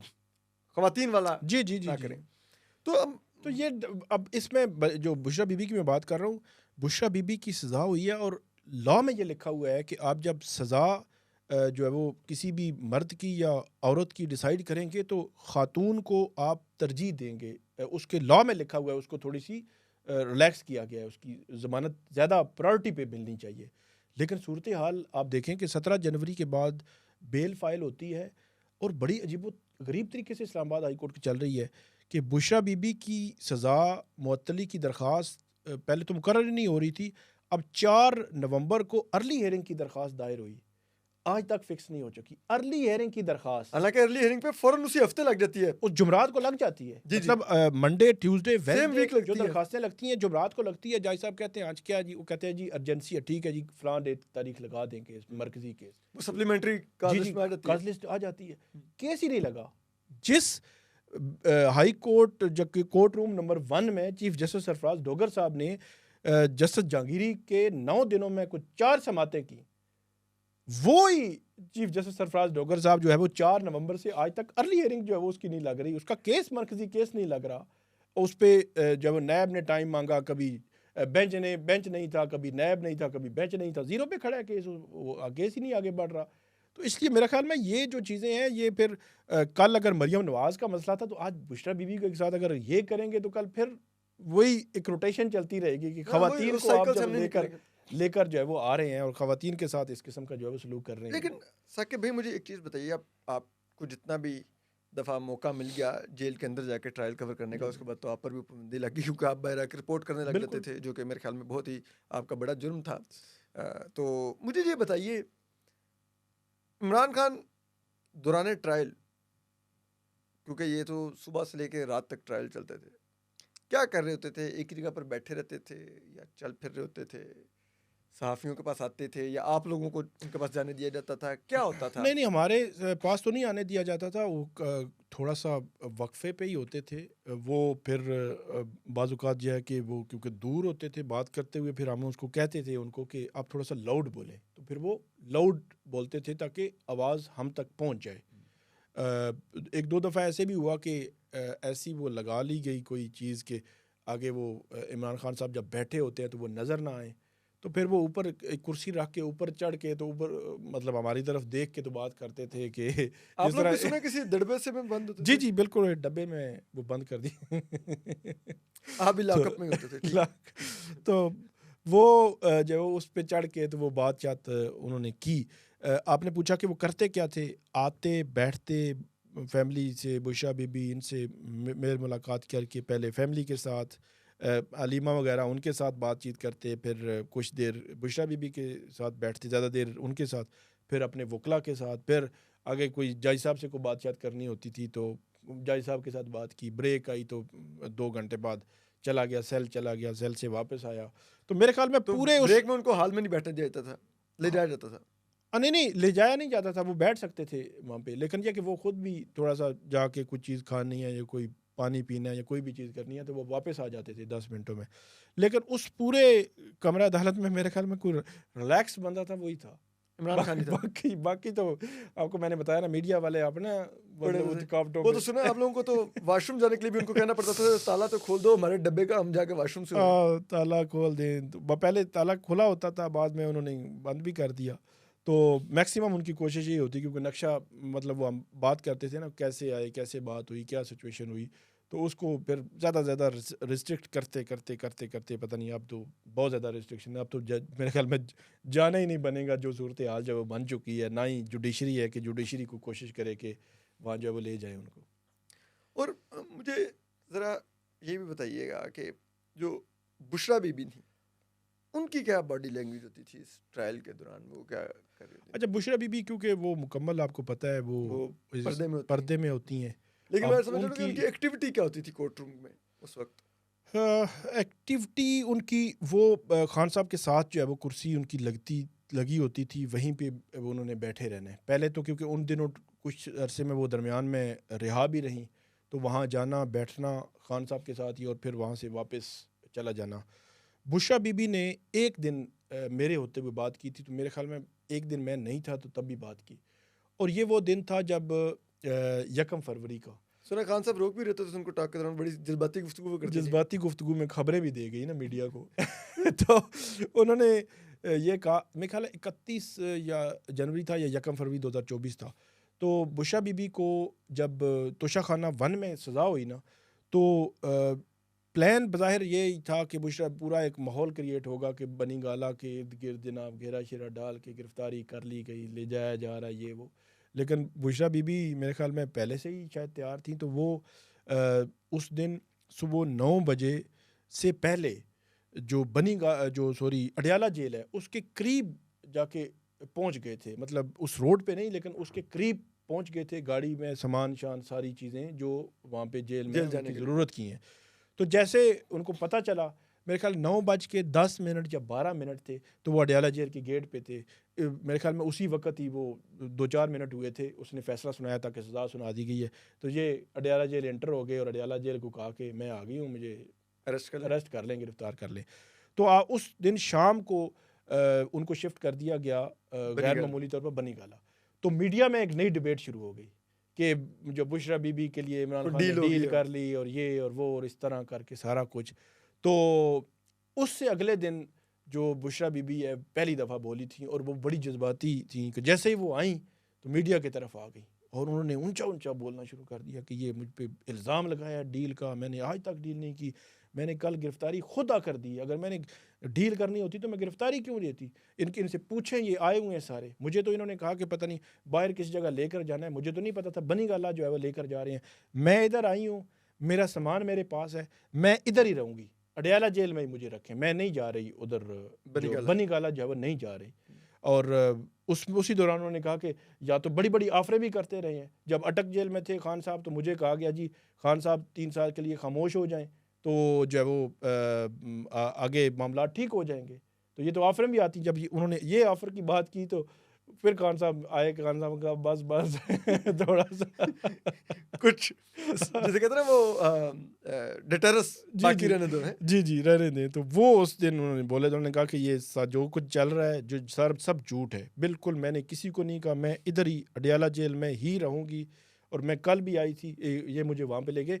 और फिर बाद में आपको बताऊँ, मैं जो उनकी बनी गाला से अडियाला जेल शिफ्टिंग हुई है उनकी अपनी दरख्वास्त पे हुई है। उन्होंने दरख्वास्त हाई कोर्ट में दायर की थी कि मैं अडियाला जेल ही शिफ्ट होना चाहती हूँ। उसके बाद फिर उनको कुछ अरसे बाद जब अडियाला जेल शिफ्ट कर दिया गया। अभी जो हम हर कुछ अरसे बात सुनते हैं कि वो इमरान खान साहब की जैसे कहते हैं कभी बिजली बंद हो रही है तो कभी बुशरा बीबी के हालात बहुत ख़राब कर दिए गए हैं। बुशरा बीबी की बहन भी ट्वीट्स करती रहती हैं, मरीम भट्टू साहिबा जो बैरून मुल्क मुकीम है। तो ये खबरों में कहाँ तक सदाकत है और कहाँ तक इसमें जैसे कहते हैं एक चीज़ तो जो अब जो ख़बर है ना कि एग्जैक्टली खबर नहीं है मेरे पास, लेकिन एक चीज़ जो मुझे लगती है, क्योंकि एक एंगल आप देखें ना कि इमरान खान आज तक बीमारी का बहाना बनाकर या बीमार होकर वो किसी हॉस्पिटल में एडमिट नहीं हुए, इवन कि जेल के हॉस्पिटल में नहीं एडमिट इवन जेल के हॉस्पिटल में भी एडमिट नहीं हुए। उनकी टोन आज भी वही है जो आज से 2 साल पहले थी, ठीक है, उनमें तब्दीली नहीं आई, वो टूटे नहीं हैं। उनकी जो बीवी है वो जेल में है, इस वजह से भी नहीं टूटे। तो उसके लिए मेरा ख्याल में कुछ हीले बहाने तो चलते होंगे, लेकिन एक चीज़ और बड़ी क्लियर है कि इमरान खान साहब की जो सेहत है उस पे कोई कंप्रोमाइज़ नहीं है। ये हमारे जो सुनने वाले हैं वो हैरान होंगे, वहाँ डॉक्टर्स चेक करते हैं उनको बाकायदा तौर पर उनका जो खाना है वो क्योंकि जो खाना बनता है जो बुशरा का और इमरान खान साहब का, वो अडियाला जेल के जो कोई भी कैदी होता है वो पैसे जमा करवा सकते हैं। वो पैसे इन्होंने जमा करवाते हैं, ये उनके मंथली या वीकली या 2 हफ्ते बाद। तो वो फिर उनका सुबह दोपहर शाम का एक मेन्यू बना हुआ है। वो मेन्यू में जो पकता है वो इनके अपने पैसे से आता है। तो वो जो पकाने वाला बावर्ची होता है, जो खाना होता है खान साहब का, वो प्रॉपर चेक करते हैं डॉक्टर। चेक करने के बाद उनको खिलाया जाता है। तो ये चीज़ है। बाकी खाना बहुत अच्छा हो, आपके पास जो लाइफस्टाइल है बहुत ही आउटस्टैंडिंग हो। आउटस्टैंडिंग नहीं होता, सेल है उसमें क्या आउटस्टैंडिंग होना है। आपके पास 100 किस्म की फैसिलिटीज़ हो, कैद ही है। यस, ये आपको दुनिया से काट दिया जाए, इससे बड़ा इससे बड़ी आप बेशक एक किसी बड़े घर में किसी उसमें बंगले में किसी को रख लें, आप उसको कहें कि आप दुनिया से काटा पे, तो कैद ही है। तो ये कहना कि जनाब नहीं वो जनाब खाने में, अब मैं पढ़ रहा था कि मुर्गे खा रहे हैं वो अता तारड़ साहब कह रहे हैं जी वो आम लोगों का 4 दिनों का जो नाश्ता है वो बानी पीटीआई 1 दिन में ही कर जाते हैं। कहने का मकसद ये है यार कि एक बंदा सज़ा काट रहा है, धड़ल्ले से काट रहा है, अपना जो भी मौक़िफ़ है उससे आप एग्री करें ना करें, वो मतलब दे रहा है। तो बजाय इसके कि उसको आप मतलब मेरे ख़्याल में गवर्नमेंट भी अपने आप को तसल्ली देने के लिए ऐसी बातें करती है कि यार अभी तक काट रहा है, अभी भी जेल काट रहा है, अभी भी जेल काट रहा है वो। तो ये जो वहाँ की उनकी सेल की जो पोजीशन है ना वो ये है कि पिछले दिनों तस्वीर भी आई थी, वो मैंने वो कुछ जो लोग वहाँ पे जाते रहे हैं उनसे चेक किया तो उन्होंने कहा कि नहीं, जो उनका सेल में कोई ऐसी फेंस चेंस नहीं है कि जिस तरह की ये, वैसे भी पता चल गया था कि एआई से बनी हुई उनकी तस्वीर थी। तो बाकी ये है कि उन्होंने वो फिटनेस के लिए शुरू में ही मेरे ख्याल में जो साइकिलिंग थी उन्होंने बड़ा शोर डाल के उन्होंने ले ली थी। फिर मेरे ख्याल में डम्बल वगैरह भी उन्होंने कोई बनाए हुए हैं, कोई बोतलों में रेत ये डाल के, तो इस तरह करके वो बनाए हुए हैं जहाँ तक मुझे याद पड़ता है। तो वो एक्सरसाइज वगैरह तो उनकी चलती रहती है। आप जब देखते भी थे तो फिजिकली फिट नजर आते थे। बिल्कुल फिट, बल्कि वो अक्सर एक वो एथलीट वाली बॉडी है वैसी थी, इसी तरह थी। बल्कि वो बाज़ औक़ात शर्ट तो नहीं निकला था, कुछ भी नहीं, मतलब बाज़ औक़ात वो आते थे ऐसे लगता था कि वो साइकिलिंग एक्सरसाइज करके आ रहे हैं, कि वो बंदा आता है तो थोड़ा पसीना ज़्यादा आया हुआ है, शर्ट इधर डाली हुई है, वो कोई चीज़ खा रहा है, एक हाथ में तस्बीह है, तो वो मतलब एक अपना अलग थलग ही माहौल। तो उसमें कुछ भी नहीं, मेरे ख्याल में उनकी जो बॉडी है बिल्कुल परफेक्ट। बल्कि ये जो अलीमा खानम, उन्होंने पिछले दिनों ये बात की, उनका वो इसी तरह ही है, मतलब उन्होंने बात तो यह कि वो इसी तरह ही है। तो मुझे लगता है कि ये असली तस्वीर है, असली तो नहीं है लेकिन वो हैं उसी तरह ही हैं जिस तरह वो नज़र आ रहे हैं। अच्छा, मैं ना आपकी बात में ही एक चीज़ इन्फॉर्मेशन व्यूवर्स को दे दूं, जो आपने कहा ना कि वो अपने जेब से खाते हैं जो भी अंदर पड़ता है उनका, उनको जेल में, क्योंकि मैं भी एक आदी मुजरिम हूँ, अडयाला जेल में रहा हूँ, तो जेल में जो सिस्टम होता है वो ये होता है कि साकिब भाई, वहाँ पर हर कैदी के लिए उधर एक पंजाब बैंक का अकाउंट खुलता है। ठीक है, हर अंदर कैदी के लिए। हर कैदी के लिए ठीक है। अंदर पंजाब बैंक की ब्रांच है, आप बायोमेट्रिक करवा के वहाँ पे अपना अकाउंट खुलवाते हैं। ठीक है और आपके अकाउंट की डेली की जी, 25,000 लिमिट है। डेली की। आपको कोई भी आपकी ठीक है। फैमिली या दोस्तों में से 25,000 आपके अकाउंट में ऐड कर सकता है। वो ठीक है। प्रॉपर आपका बैंक अकाउंट नंबर होता है। ठीक है। और फिर जेल के अंदर एक यूटिलिटी स्टोर है, ठीक जहाँ पर हर चीज़ मिलती है। ठीक है। ठीक है, इवन के केनन और इस तरह की चीज़ों के कबाब और वो सारा सब कुछ मिलता है। ठीक है, और वो उस अकाउंट से आप उस 25,000 से जो भी आपको चाहिए है मिल जाता है। आप वो खरीदें, खाने पीने की चीज़ें, ठीक या शैम्पू या साबुन या वट एवर यू वांट, ठीक है। वो 25,000 की लिमिट के अगर अंदर है आप वहां से खरीद लें। हम्म, अगले दिन फिर 25,000 ऐड हो जाएंगे, अगले दिन आप मजीद शॉपिंग कर सकते हैं। बिल्कुल ठीक है। तो वो मेरे लिए सरप्राइजिंग नहीं है कि इमरान खान साहब के पास जी, अंदर जी। से कहाँ से पैसे आ रहे हैं, कौन पे कर रहा है कि वो जनाब देसी मुर्गे खा रहा है। जी जी जी यू कैन अफोर्ड इट। जी जी जी, अफोर्ड कर सकते हैं तो कर रहे 25,000 हैं। रुपए में एक दिन एक कैदी के लिए 25,000 इज टू मच। वो अफोर्ड कर सकते हैं और उनकी फैमिली कर रही है। ठीक है, बाकी वो मुर्गे खा रहे हैं या गवर्नमेंट तो ये तासुर देती है ना कि वो जो है वो कौमी ख़जाने से सारा खर्च हो रहा है। कौमी ख़जाने से बिल्कुल भी खर्च नहीं हो रहा। हाँ, उनकी जो सिक्योरिटी है, क्योंकि वो एक्स प्राइम मिनिस्टर हैं, इसलिए उनकी सिक्योरिटी के मामलात ये वो सारी चीज़ें तो वो कर रहे हैं अडयाला जेल को काम, लेकिन खाने का जो मामला है वो सारा प्योरली उनका अपना है। उनका अपना है। अच्छा, अब जरा आ जाते हैं, मुझे एक चीज़ वैसे छोटी सी बता दीजिए, ये क्या नॉर्मल बात है, क्या मियां नवाज शरीफ साहब की भी जो अपीलें होती थी वो नहीं फिक्स होती थी, और वो होता था कि जी जुडिशल पॉलिसी के तहत आपको नंबर के मुताबिक आपकी बारी आएगी, तब भी ये चलता था? मियाँ साहब को ये एज हासिल था, एक तो जो एवन फील्ड की जो अपीलें हैं उनकी, उनको सबसे ज़्यादा जो मतलब है कि उस वक्त क्या हुआ, उनको 2 माह 19 दिनों में उनकी अपीलें डिसाइड हो गई थी, फैसला हो गया। 6 जुलाई 2018 को सज़ा हुई और 19 सितंबर 2018 को उनकी अपीलें एक्सेप्ट हो गई और उनकी ज़मानत जो है वो मंजूर कर ली गई। तो मतलब वो तकरीबन डे टू डे भी चलता था, कभी 2-4 दिनों की तारीख पड़ जाती थी इस्लामाबाद हाई कोर्ट में। और उसके बाद जो उनके इसमें मरियम और कैप्टन सफदर तो यहाँ हो गए, रिहा हो गए, और उसके बाद नवाज शरीफ साहब पर दूसरा अल अजीज़िया केस बना। तो उस केस में भी उनको एज ये था कि केस उनके फैसला उनके हक में हो या खिलाफ हो, वो डिसाइड हो जाता था कि मतलब ये भी एक अपील फिक्स होकर चलती थी। चलती थी ना अपील, या उनकी सज़ा मुअत्तली जो है, अपीलें तो थोड़ी सी डिले हुई लेकिन सज़ा मुअत्तली क्या, कम से कम आप रिहा होकर बाहर तो आए ना। तो उनको ये आज था कि उनकी सज़ा मुअत्तली लग गई, फिक्स हो गई, सुनना शुरू कर दिया, उस पर उनकी रिजेक्ट हुई, कुछ 1-2 दफ़ा रिजेक्ट भी हुई, फिर एक्सेप्ट भी हुई, लेकिन लग जाती थी ना। एक्सेप्ट होना रिजेक्ट होना तो बात की बात है। अब ये भी कह रहे होंगे ना यार अब लगाएं तो सही ना। For example Islamabad high court उनकी सज़ा मुअत्तली की दरख्वास्त लगाती है इमरान खान और बुशरा बीबी की, तो वो रिजेक्ट कर देगी, तो वो सुप्रीम कोर्ट चले जाएंगे, ठीक है ना, तो सुप्रीम कोर्ट जाके सुन लेगी।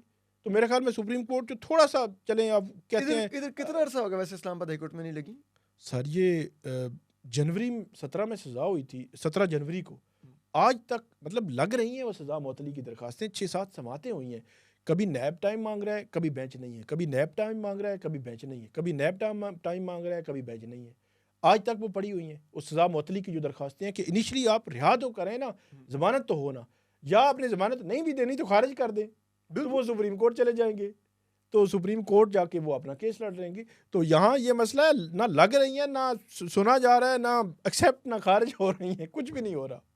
तो ये एक अजीब सी अदलिया आ गई है और बड़ा अफसोस भी होता है। मैं मतलब नवाज शरीफ साहब थे या कोई भी पॉलिटिकल लीडर, खान हो या कोई भी हो, तमाम की मैं ये कहता हूँ कि उसूली तौर पर आप केस सुनकर फैसला कर दें, जो भी फैसला कर दें आप, वो जाएगा अपने नेक्स्ट फोरम पे जाता रहे। लेकिन ये आप अगर इस तरह ड्रामाबाजी चलती रहेगी तो लोग तो देख रहे हैं यार कि क्या ये अदलिया है, क्या चीज़ है कि एक तरफ आप जो है वो जस्टिस जहांगीरी को 9 दिनों में 4 समातें करते हैं, और एक तरफ जनाब 10 माह हो गए, एक्स प्राइम मिनिस्टर 10 माह हो गए, खातून जेल में पड़ी हुई है और उसकी ज़मानत की अर्ली एनी की दरख्वास्त आप नहीं लगा रहे, तो सवाल तो उठेंगे ना कि इतना फ़र्क क्यों है?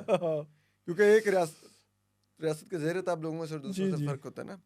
अच्छा, मुझे ये बताइए कि साकिब बशीर साहब, आपने जस्टिस तारिक महमूद जहांगीरी साहब का जी एग्जाम्पल दिया है, ये क्या मामला है ये, और क्या आज तक, ज़रा मैं, क्योंकि मेरा तो बहुत ही मामूली सा मेरे अकल है, कभी को वारंटों में पाकिस्तान की अदालती तारीख में जज इस तरह से फारिग हुए? को वारंटों में कभी भी नहीं हुए। एक जो जिसकी बुनियाद बनाया गया था वो टोटल एक डिफरेंट सिनेरियो था, डिफरेंट सिचुएशन थी, जिसमें कहीं सुप्रीम कोर्ट ने लिखा कि को वारंटों में जो हाई कोर्ट देख सकती हैं, लेकिन देखा नहीं गया कभी।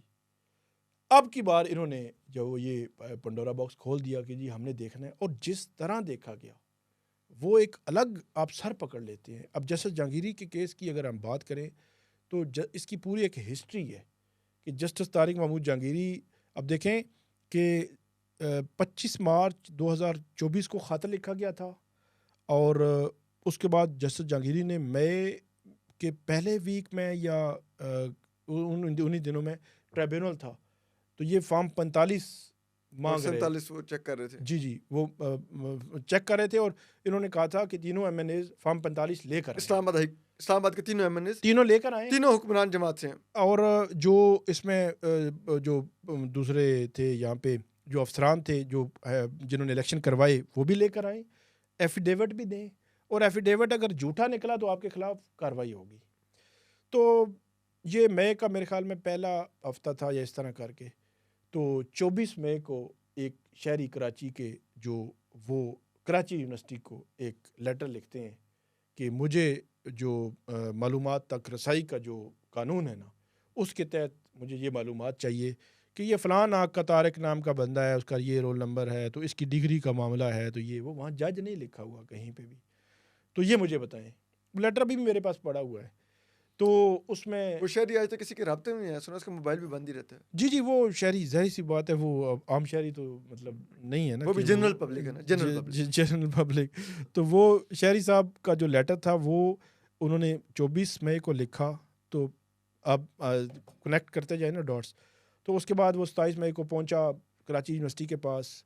कराची यूनिवर्सिटी 27 मई को रिसीव करती है और 28 को छुट्टी है, और 29 मई को कंट्रोलर साहब जो है वो लिख कर भेजते हैं एक लंबा चौड़ा ख़त, जिस ख़त के आखिरी जो वर्ड थे कि ये जो डिग्री है इनकी इनवैलिड है। तो मतलब ये है कि 40 साल पुराना रिकॉर्ड कंट्रोलर कराची यूनिवर्सिटी के जो एग्ज़ाम थे इम्तिहानात के, उन्होंने 40 साल पुराने रिकॉर्ड को खंगाल लिया चंद घंटों में, और बग़ैर किसी इंक्वायरी के, बग़ैर किसी नोटिस के उन्होंने अपनी राय भी दे दी कि ये इनकी डिग्री इनवैलिड है।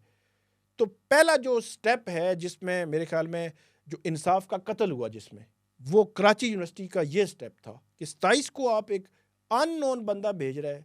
अब कहने पर पूरी कमेटी फ़र्ज बिठाते हैं, नहीं फ़र्ज करते हैं, मैं आप या कोई भी भेजे जो है वो किसी भी जस्टिस डोगर साहब का भेज दे, आज़म खान साहब का भेज दे, या किसी भी जज साहब का, मतलब ये हमारे यहाँ थोड़ा सा जो इदारों में मुख्तलिफ जो इदारे हैं, यूनिवर्सिटीज़ हैं, जो बड़े ओहदों पे लोग हैं, उनके बारे में जब आप मालूमात लेने जाए ना, तो आप जैसे बात करते हैं तो अगले थोड़े सहम जाते हैं, यार ये केड़ा, मतलब वो मालूमात देना तो बात की बात है, कोई नहीं मालूमात देगा। अभी आप किसी यूनिवर्सिटी को लिखें ना कि ये न फलां का मुझे चाहिए, तो वो दे देंगे? नहीं देंगे।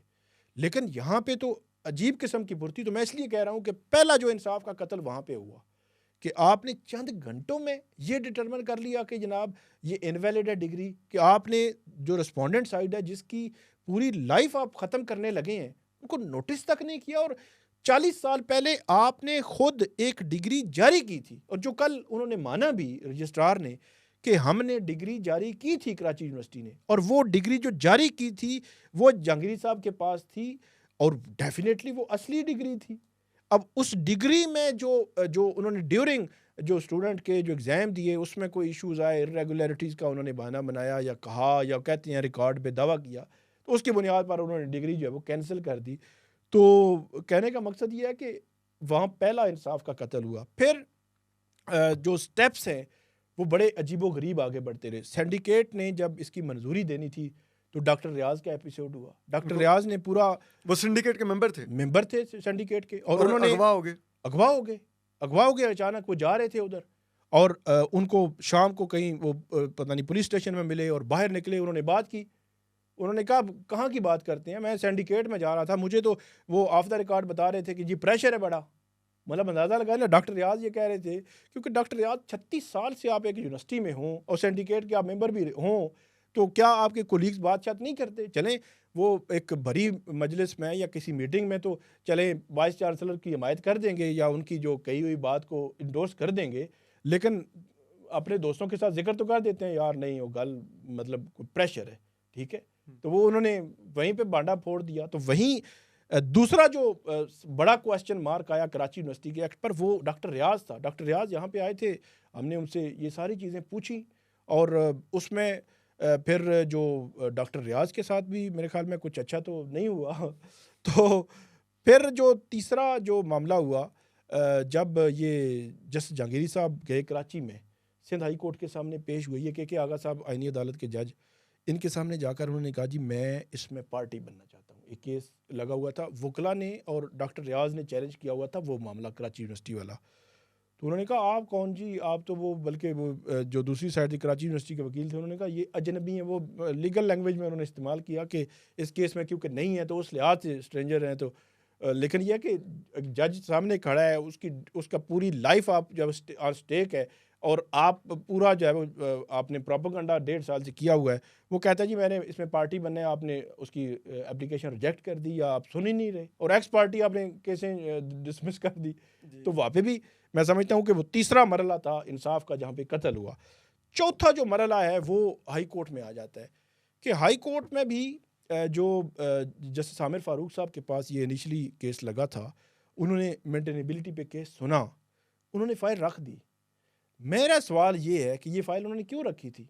अगर रिजेक्ट कर देते या एक्सेप्ट कर लेते, ये फाइल उन्होंने क्यों रखी?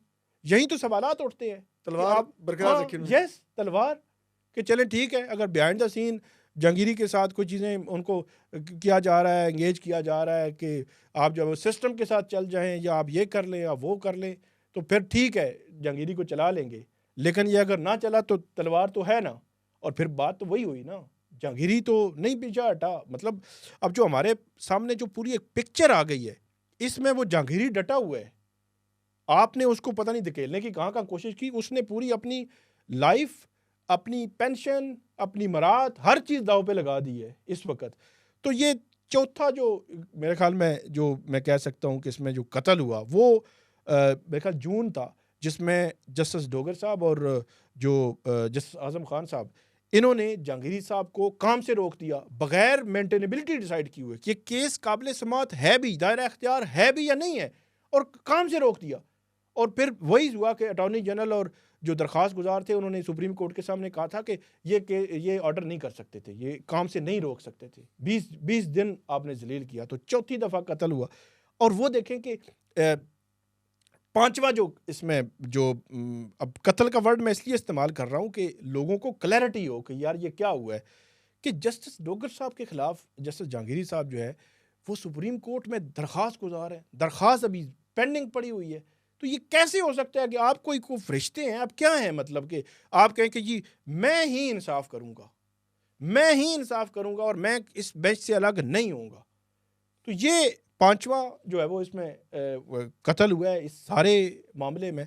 फिर जो इन्होंने मेंटेनेबिलिटी, जब आईनी अदालत ने जो जस्टिस जहांगीरी को काम से रोकने का मामला ये कर दिया कि आप नहीं रोक सकते थे, कलअदम करार दे दिया। आईनी अदालत ने ये लिखा कि पहले आप मेंटेनेबिलिटी डिसाइड करेंगे।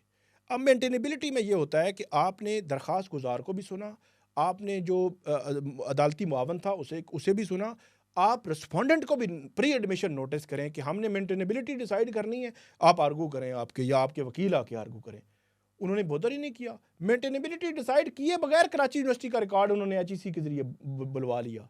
तो ये 6वीं एक ऐसी अटैम्प्ट थी जो उस शफाफियत को जो है वो अटैक कर रही थी इस सारे प्रोसेस में। फिर इन्होंने जब मेंटेनेबिलिटी डिसाइड की, जहांगीरी साहब को बुलाया ही नहीं। 7वां पॉइंट ये बनता है, फिर इन्होंने ये किया कि जो जहांगीर साहब को जिस दिन 9 दिसंबर को इन्होंने नोटिस किया और उसके बाद 3 दिन का टाइम दिया, 3 दिन को वारंटों की पटिशन्स जितनी भी आती हैं हाई कोर्ट्स में, उसमें जिस दिन नोटिस हो जाता है मुतलका बंदे को, नोटिस 14 या 28 मतलब 14 दिन फोर्टनाइट नोटिस होता है, वो ज़्यादा टाइम भी लग जाता है, 20-25 दिन लग जाते हैं। फिर वो बंदा आता है, वो कहता है जी मुझे टाइम दे, मैंने अपना वकील करना है, वो मज़ीद 2 हफ्ते 3 हफ्ते दे देते हैं। फिर वो आते हैं, वो कहते हैं जी वकील आता है, वकील वकालतनामा देता है, जी मैं वकील आ गया हूँ, आप टाइम दें, हम फिर जवाब जमा कराएंगे, फिर टाइम मिल जाता है। को वारंटों की पटिशन्स नोटिस के बाद साल लग जाता है उसको, और उसमें बड़ी नीटी ग्रिटी में जाती है कोर्ट्स, और बहुत सारे जो फैक्चुअल कंट्रोवर्सी जहाँ पे आ जाए कोर्ट्स तो कर ही नहीं सकती। यानी कि कराची यूनिवर्सिटी के ये कह रही है रजिस्ट्रार कि ये जी रिकॉर्ड है और ये थे, इनकी इरेगुलरिटी हैं, इसकी बुनियाद पर हमने डिग्री कैंसिल कर दी।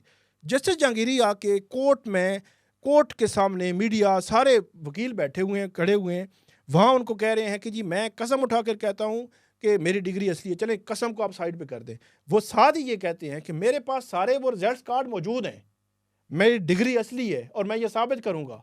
तो जब एक फैक्चुअल कंट्रोवर्सी आ गई दो फ्री कैन मतलब दो लोगों के दरमियान, दो इदारों के दरमियान, तो उसको हाई कोर्ट डिटरमिन नहीं कर सकती। ये सिविल कोर्ट का मामला इसलिए है कि जिस तरह एक ट्रायल होता है ना, कि जस्टिस जहांगीरी फॉर एग्जांपल ये कहते हैं कि मेरे पास जी 8 गवाह हैं, ये गवाह हैं मेरे, और मैं इनको अपने डिफेंस में लेके आऊँगा। फ़लाँ जो बंदा फ़लाँ ओहदे पे, जिस तरह वो कराची मेरे ख्याल आमिर मतीन और वो शाहिद जो है, उन्होंने इंटरव्यूज़ भी किए थे कराची के एक वकील के, जिन्होंने कहा था कि ये इस्लामिया कॉलेज के स्टूडेंट थे। आपने सुना कल के ये कह रहे थे कि इस्लामिया कॉलेज के, कह रहे हैं क्या, हमें तो पता ही नहीं है जी, एक कित्थों आ गए जनाब। तो वो कह रहे थे कि इस्लामिया कॉलेज के स्टूडेंट थे, मैं इनको जानता था, बड़े एक्टिव थे ये। तो वो फिर जब फैक्चुअल कंट्रोवर्सी आ गई तो इन्होंने तो नहीं देखना था ना कि जब दो बंदे अलग अलग बात कर रहे हैं और अपना दावा, तो जहांगीरी साहब ने अपने गवाह लाने थे, जो भी चीज़ें लानी थी, तो आप उनको करने देते। जल्दी क्या थी? तो जल्दी में आपने जनाब ऐसा कोई कत्ल किया इंसाफ का कि जिसका मतलब मेरा ख्याल में कि ऐसा बदनुमा दाग ये लगेगा अदालती तारीख में, एक बदतरीन फैसला है। और ये जिस दिन भी, अब ज़्यादा से ज़्यादा आईनी अदालत ये कर सकती है, इस फैसले को लटका दे, केस को लटका दे, 6-8 महीने, साल, 2 साल, 4 साल, 6 साल फैसला ना करे। लेकिन जिस दिन भी आईनी अदालत ने इस केस का फैसला करना है ना, ये वो कूड़ेदान में डाल देंगे। ये केस, ये क्या किया आपने बंदे को सुना ही नहीं है आपने, तो मतलब जो फेयरनेस की आर्टिकल 10 है कि जो तकाजे थे वो पूरे ही नहीं किए। और फिर जो है इतना बड़ा मतलब वो जो जवाद एस ख्वाजा और सुप्रीम कोर्ट की दीगर जजमेंट्स में ये तय किया गया है ना कि जज खुद डिसाइड करेगा।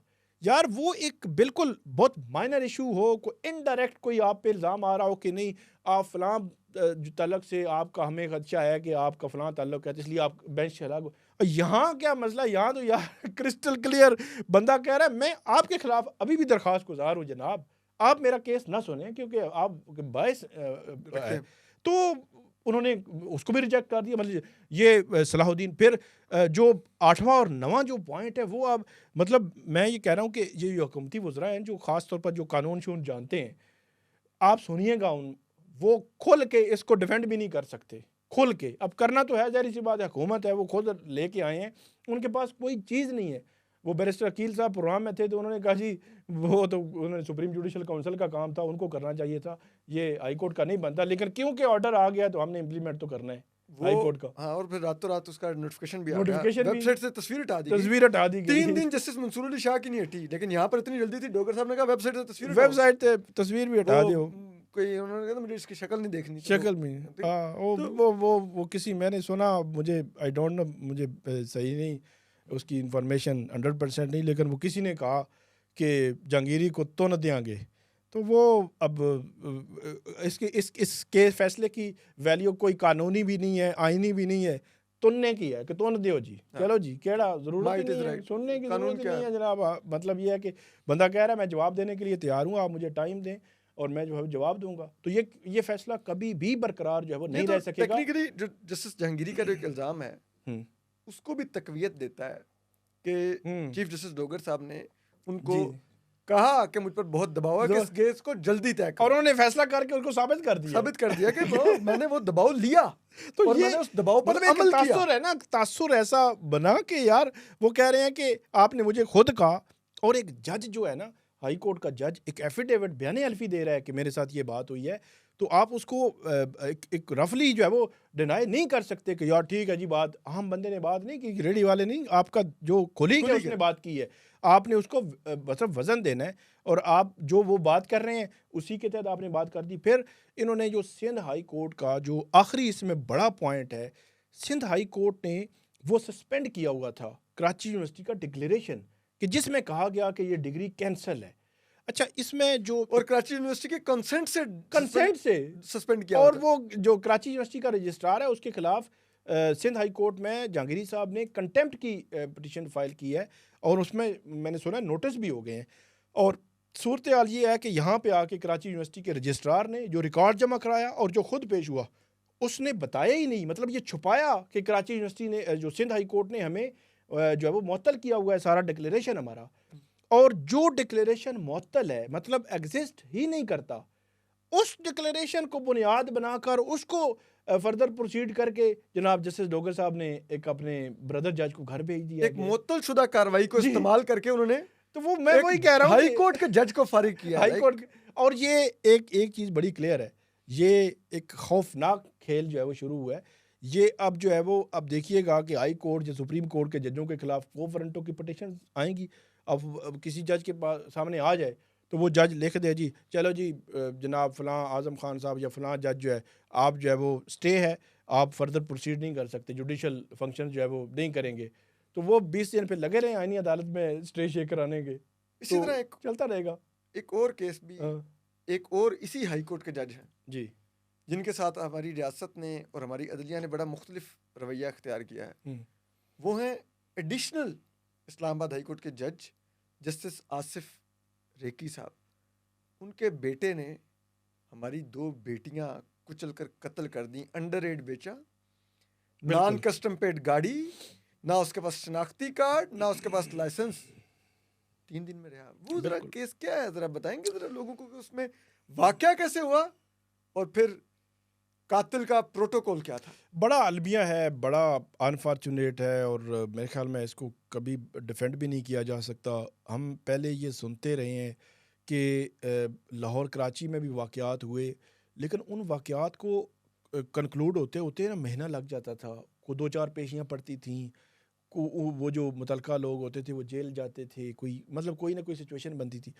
अब की बार तो इस्लामाबाद पुलिस, इस्लामाबाद की ट्रैफिक पुलिस और इस्लामाबाद की मैं समझता हूँ इंतज़ामिया, फिर अल्टीमेटली जुडिशरी, इन सब ने मिल मिला के जनाब वो क्या कहते हैं मक्खन से क्या बाल निकालना, उन्होंने 4-5 दिनों में ऐसे घुमाया है जनाब कि हर चीज़ ही ख़त्म कर दी है। कि मतलब इस्लामाबाद की ट्रैफिक पुलिस ने इंश्योर किया कि उसकी जो CCTV या इस्लामाबाद की जो पुलिस है कि CCTV बाहर ना आए, क्योंकि आपको पता है CCTV बाहर आती या आएगी तो उस दिन एक और कोहराम मचेगा।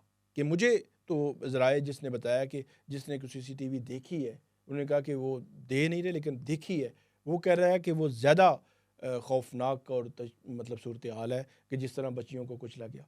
तो CCTV फुटेज नहीं आई तो ये सहूलतकारी है, वगरना तो पुलिस जो है वो फौरी तौर पर प्रेस रिलीज भी जारी करती है, अपने एक्स के अकाउंट पर भी लिखती है ये वाक़या हुआ, हमने पकड़ लिया, ये कर लिया, डिमांड हो गया।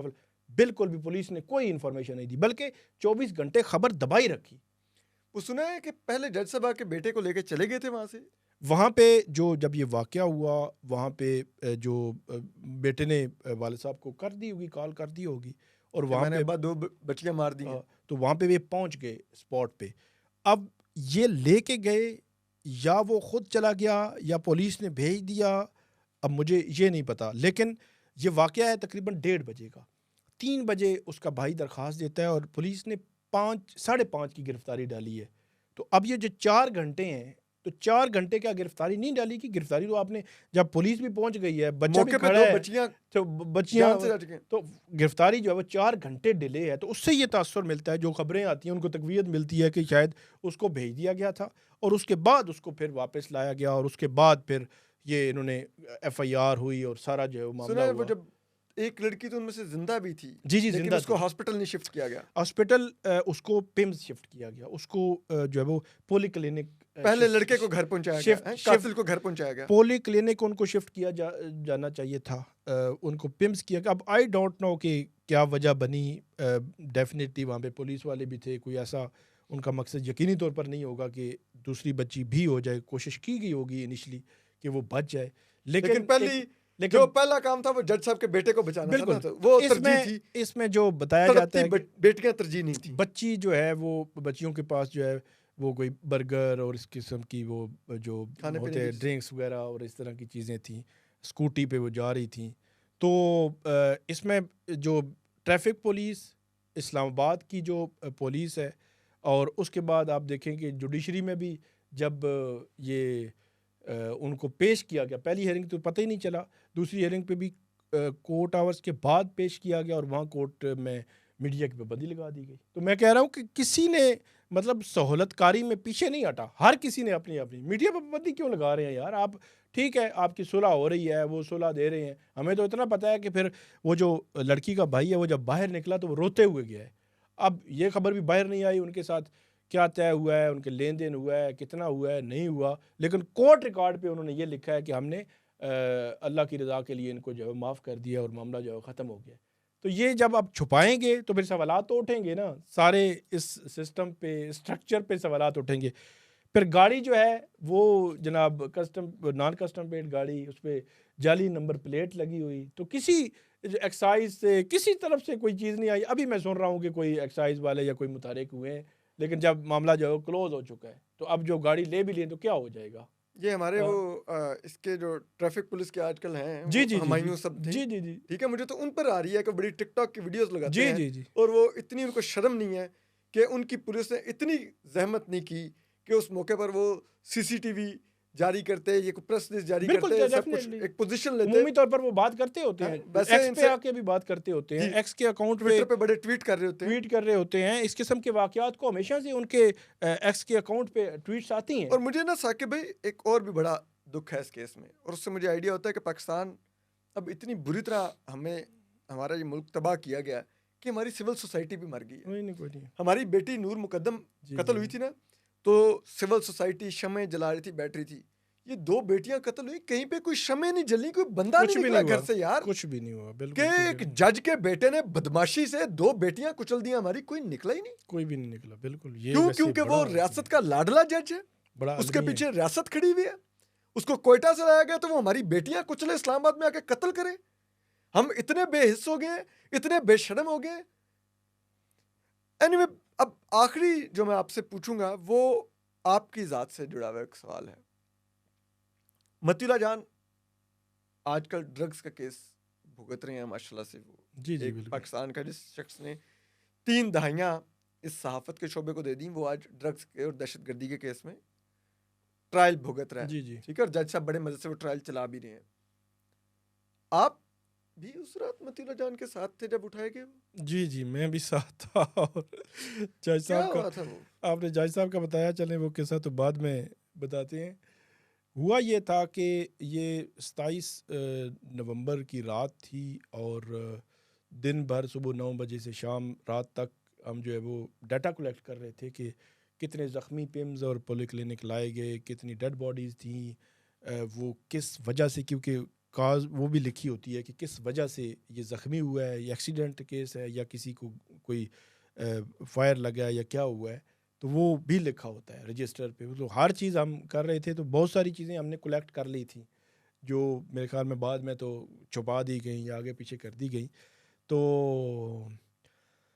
रात तकरीबन 11:15 बजे वहाँ पे हम पिम्स की पार्किंग में थे और वहाँ पे कुछ लोग आए और उन्होंने बगैर कुछ बताए हुए, बल्कि विदिन सेकंड उठाया गाड़ी में और जब वो ले गए, हमें अब कहाँ ले गए ये नहीं पता। फिर उसके बाद वहाँ पे तकरीबन 3:15 बजे जो है वो 3 बजे या 3:15 11:15 का ये वाक़या था और 3:15 ये तकरीबन आप 4 घंटे ये लगा लें, तो 4 घंटे के बाद मुझे जब छोड़ा गया और फिर मतलब छोड़ के यही कहा गया कि बस आपको पता है कि आपने क्या करना है और क्या नहीं करना, ये आखिरी पैगाम था। तो बहरहाल वो I-9 के एक इलाके में छोड़ा गया और वो ऐसा इलाका था। अच्छा, मैं इस्लामाबाद में बड़ा पिछले 20 साल से 18 साल से रह रहे हैं।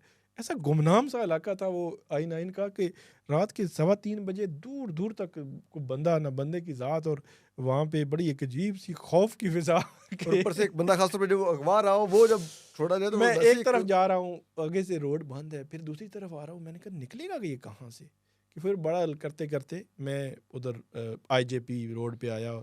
आते ही मैंने कहा कि अब बाकी तो चलें, जो होगा तो देखा जाएगा।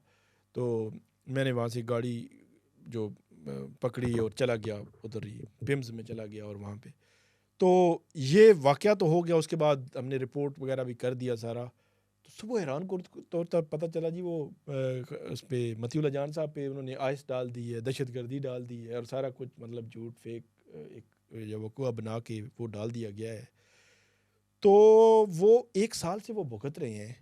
मुझे बड़ी हैरानगी हुई और बड़ा अफ़सोस भी हुआ अपने एक निज़ाम इंसाफ़ पे।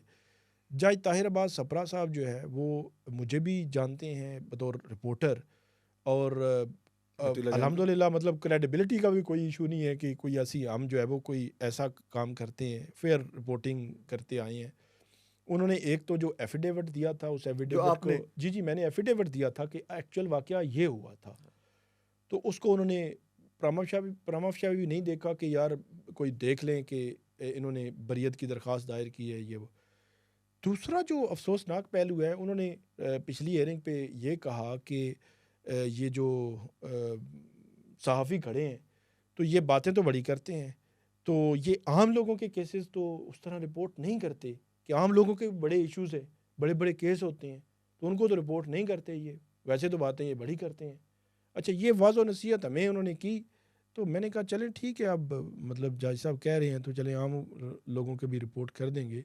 लेकिन जब आधे पौने घंटे के बाद उन्होंने फैसला दिया ना, एक झूठे, फेक और जाली केस में उन्होंने कहा डिस्चार्ज करने की दरख्वास्त थी कि मंशियात के चार्जेस नहीं लगते क्योंकि इसमें वीडियो नहीं है, सीसीटीवी फुटेज नहीं है, कुछ भी नहीं है, तो उन्होंने वो हमारी दरख्वास्त खारिज कर दी। तो अब अंदाज़ा लगा लें कि निज़ाम तो इंसाफ कह रहे हैं ट्रायल चलेगा मतीउल्लाह जान। निज़ाम इंसाफ नसीहतें कर रहा है एक तरफ के जनाब ये करे, और ख़ुद क्या कर रहे हैं, मतलब कम से कम जो हमारा निज़ाम इंसाफ है ख़ुद भी तो कुछ करे ना। तो फिर हमसे गिला करें कि जनाब आप ये करें और ये आप करना रिपोर्ट नहीं चाहिए। कर रहे लेकिन हम जी, तो इंसाफ कर रहे हैं। हम इंसाफ कर रहे हैं, तो इंसाफ होता हुआ नज़र भी तो आए ना। एक जाली, फेक और झूठे केस में अगर बरियत की दरख्वास्त आप खारिज करें, फिर आप जो है वो उसमें केस से डिस्चार्ज करने की दरख्वास्त जो है वो खारिज करें, तो फिर उसके बाद कहें कि नहीं जी आप जो है वो नहीं करते, तो निज़ाम इंसाफ क्या कर रहा है? बिल्कुल, बहुत आपने ज़बरदस्त बात की साकिब बशीर साहब। आपने सुना आज जो साकिब बशीर साहब ने जो तमाम बात बताई, मेरे लिए यकीन कीजिए मुझे जब से ये जज आसिफ रेकी के बेटे, इस्लामाबाद हाई कोर्ट वाले जज के बेटे को बरी किया गया है और उन 2 ज़मानत हुई है। ज़मानत हुई है, बरी भी हो जाएगा, हाँ, ज़ाहिर हो बात है, जाएगा। जिस तरह से उसका ये हुँ। हुआ है।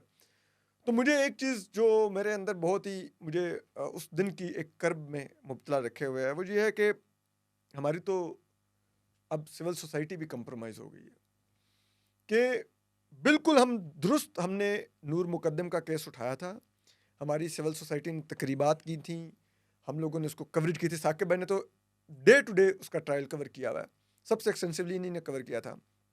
बिल्कुल ठीक हम नूर मुकद्दम के वालिदैन के साथ खड़े हुए थे, बिल्कुल ठीक खड़े हुए थे।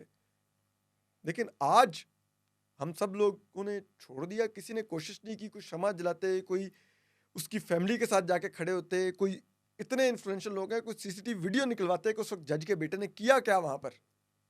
ये रियासत खड़ी होती उन मजलूमों के पीछे कि आपकी बच्चियां कत्ल की हैं, हम आपके साथ खड़े हैं, हम उस जज के साथ नहीं खड़े। कोई नहीं खड़ा हुआ। इससे बड़ा बेहिस मैंने होते हुए माशरे को और हुकूमत को और रियासत को नहीं देखा जो मैंने इन 2 बेटियों के मामले में देखा है। तो उससे ज़ाहिर होता है कि अब हम सब लोग अपने ओन पर हैं, ना कोई सिविल सोसाइटी है, ना कोई रियासत है, ना कोई अदालत है। अपना ख्याल रखिए। अल्लाह हाफिज़।